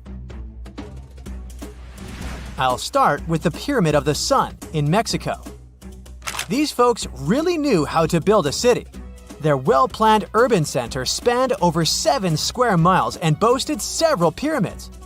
But the Pyramid of the Sun is the most impressive. This giant pyramid was built way back in 100 CE and is one of the biggest structures of its kind in the whole Western Hemisphere. It's so big that it's 216 feet high above the ground. If you ever find yourself in this ancient city, you won't be able to miss the Pyramid of the Sun. It's right there on the east side of the Avenue of the Dead, the city's main north-south street. To build this incredible pyramid, around 1 million cubic yards of material were used, including a special kind of red volcanic rock called hued tezontle. Impressive, huh? We don't know too much about the people who built the Pyramid of the Sun or its purpose. But archaeologists believe there was once a temple on top of it. When explorers went below the pyramid in the 1970s, they found a bunch of cool tunnels and chambers. In 2011, they even found a secret stash of clay pots, obsidian pieces, animal bones, human figurines, and a mask. Who knows what other secrets the pyramid is hiding? If you decide to see this one, you must climb the pyramid using the 248 uneven steps on the west side. Watch your step. Sudan got some pyramids too. Nubian pyramids aren't as big as the ones in Egypt, but they still got around 200 of them. These ancient pyramids have been home to the tombs of the pharaohs of the Meroitic kingdom for almost 1,000 years, who ruled Egypt from Nubia to the Mediterranean Sea. The pyramids at Meroe were constructed using granite and reddish sandstone. Oh, and did you know that Sudan has more ancient pyramids than Egypt? The Kushite pyramids depict the indigenous architecture and burial traditions of Nubia's Napata and Meroe kingdoms, which ancient Egypt influenced. Meroe, the burial site of over 40 queens and kings, is the most extensive Nubian pyramid site. The tomb walls depict mummified royals bedecked in jewelry, their wooden caskets containing bows, quivers of arrows, and other artifacts pointing to the Meroitic relationship and trade with Egyptian and Greek civilizations. So if you're looking for some ancient tombs to explore, you may consider skipping the crowds in Egypt and heading on down to Sudan. Let's fly to Iraq to see some more pyramids. Ziggurats have fancy receding layers and tiered temples. Instead of a smooth exterior, it has tiers like a cake. Perfect for all the important work and rituals that went on inside. You can find these towering structures scattered throughout Iraq and Iran, and they're a real testament to the power and skills of the people who built them. One of the biggest and most impressive ziggurats is the ziggurat at Ur. It's basically a giant rectangular pyramid that stands a whopping 70 to 100 feet tall, with 3 levels of terraces and a temple on top. Can you imagine how many baked bricks it took to build that thing? Try 720,000 for just the lower portion. This particular ziggurat was built for Sumerian king Ur-Nammu. Similar to other ones, this pyramid has been around for thousands of years, so it got a little rough around the edges. Thankfully, the Babylonian king Nebuchadnezzar II and some archaeologists came to the rescue in the 6th and 20th centuries respectively, and now you can find this near Talil Air Base. The ziggurat at Ur was built in 2100 BCE by King Ur-Nammu for the moon deity Nana. It was the tallest building in the city, and you could see it from miles around. It was like the medieval cathedral spire of its day. People would come here to bring their agricultural surplus and get their food allotments and seek spiritual nourishment. Sadly, the Nana temple at the top of the ziggurat didn't survive, but we do have some blue glazed bricks that may have been part of its decoration. The lower parts of the ziggurat are pretty amazing though. The architects even included holes in the temple's baked exterior to let the water evaporate from its core. Since we explored some of the pyramids on our planet, let's take a broader perspective. They can be found in many parts of the world. Egypt has over 100 pyramids, double that number in Sudan, and dozens of others are scattered in the Middle East and China. The Americas have the most pyramids in total, with more pyramids than the rest of the world combined. These pyramids are located in Mexico, Guatemala, Honduras, and El Salvador. Time to know more about the evolution of pyramids through history. The oldest pyramid is in Egypt. This pyramid was a step pyramid, which was created by placing one layer of stone on top of another. The pharaoh Sneferu is credited with creating the pyramid shape we recognize today. During his 45-year reign, he built 3 pyramids. His first 2 attempts failed, but he finally got it right with the Red Pyramid, which is considered the first true pyramid. It was Sneferu's son, Khufu, who built the Great Pyramid of Giza, which was the tallest human-made structure on Earth for almost 4,000 years. Latin American pyramids are similar to early Egyptian step pyramids, but they were built independently with no knowledge of each other. The pyramids in Sudan were built around 700 BCE and are tall but much narrower than those in Egypt. How in the world did all these civilizations build these things without even texting each other? After all, the Aztecs, Mayans, and ancient Egyptians were about as different as possible. But despite their cultural differences, they all seem to agree on one thing. Pyramids were pretty cool. Step pyramids are all around the world because they were the most feasible and stable way to build large and tall structures without access to lighter building materials like wood and metal. The triangular form with a square base is the best way to build a sturdy structure, and having a cube structure would require more material for less height. Now, when it comes to pyramid design, the Egyptian pyramids were like giant triangles with a square base, smooth sides, and a pointy top. On the other hand, the Aztecs and Mayans went for a tiered cake look, with steps leading up to a flat platform on top. So, while all these pyramids share the same basic shape, they have their own unique flair. Each group built its pyramids using different materials, techniques, and slope angles. So while they may have been inspired by each other's work occasionally, they were just doing their own thing. Egyptian pyramids had smooth, angled sides that were designed to help the pharaoh's soul ascend to heaven. The Pyramid of the Sun was built over a series of caves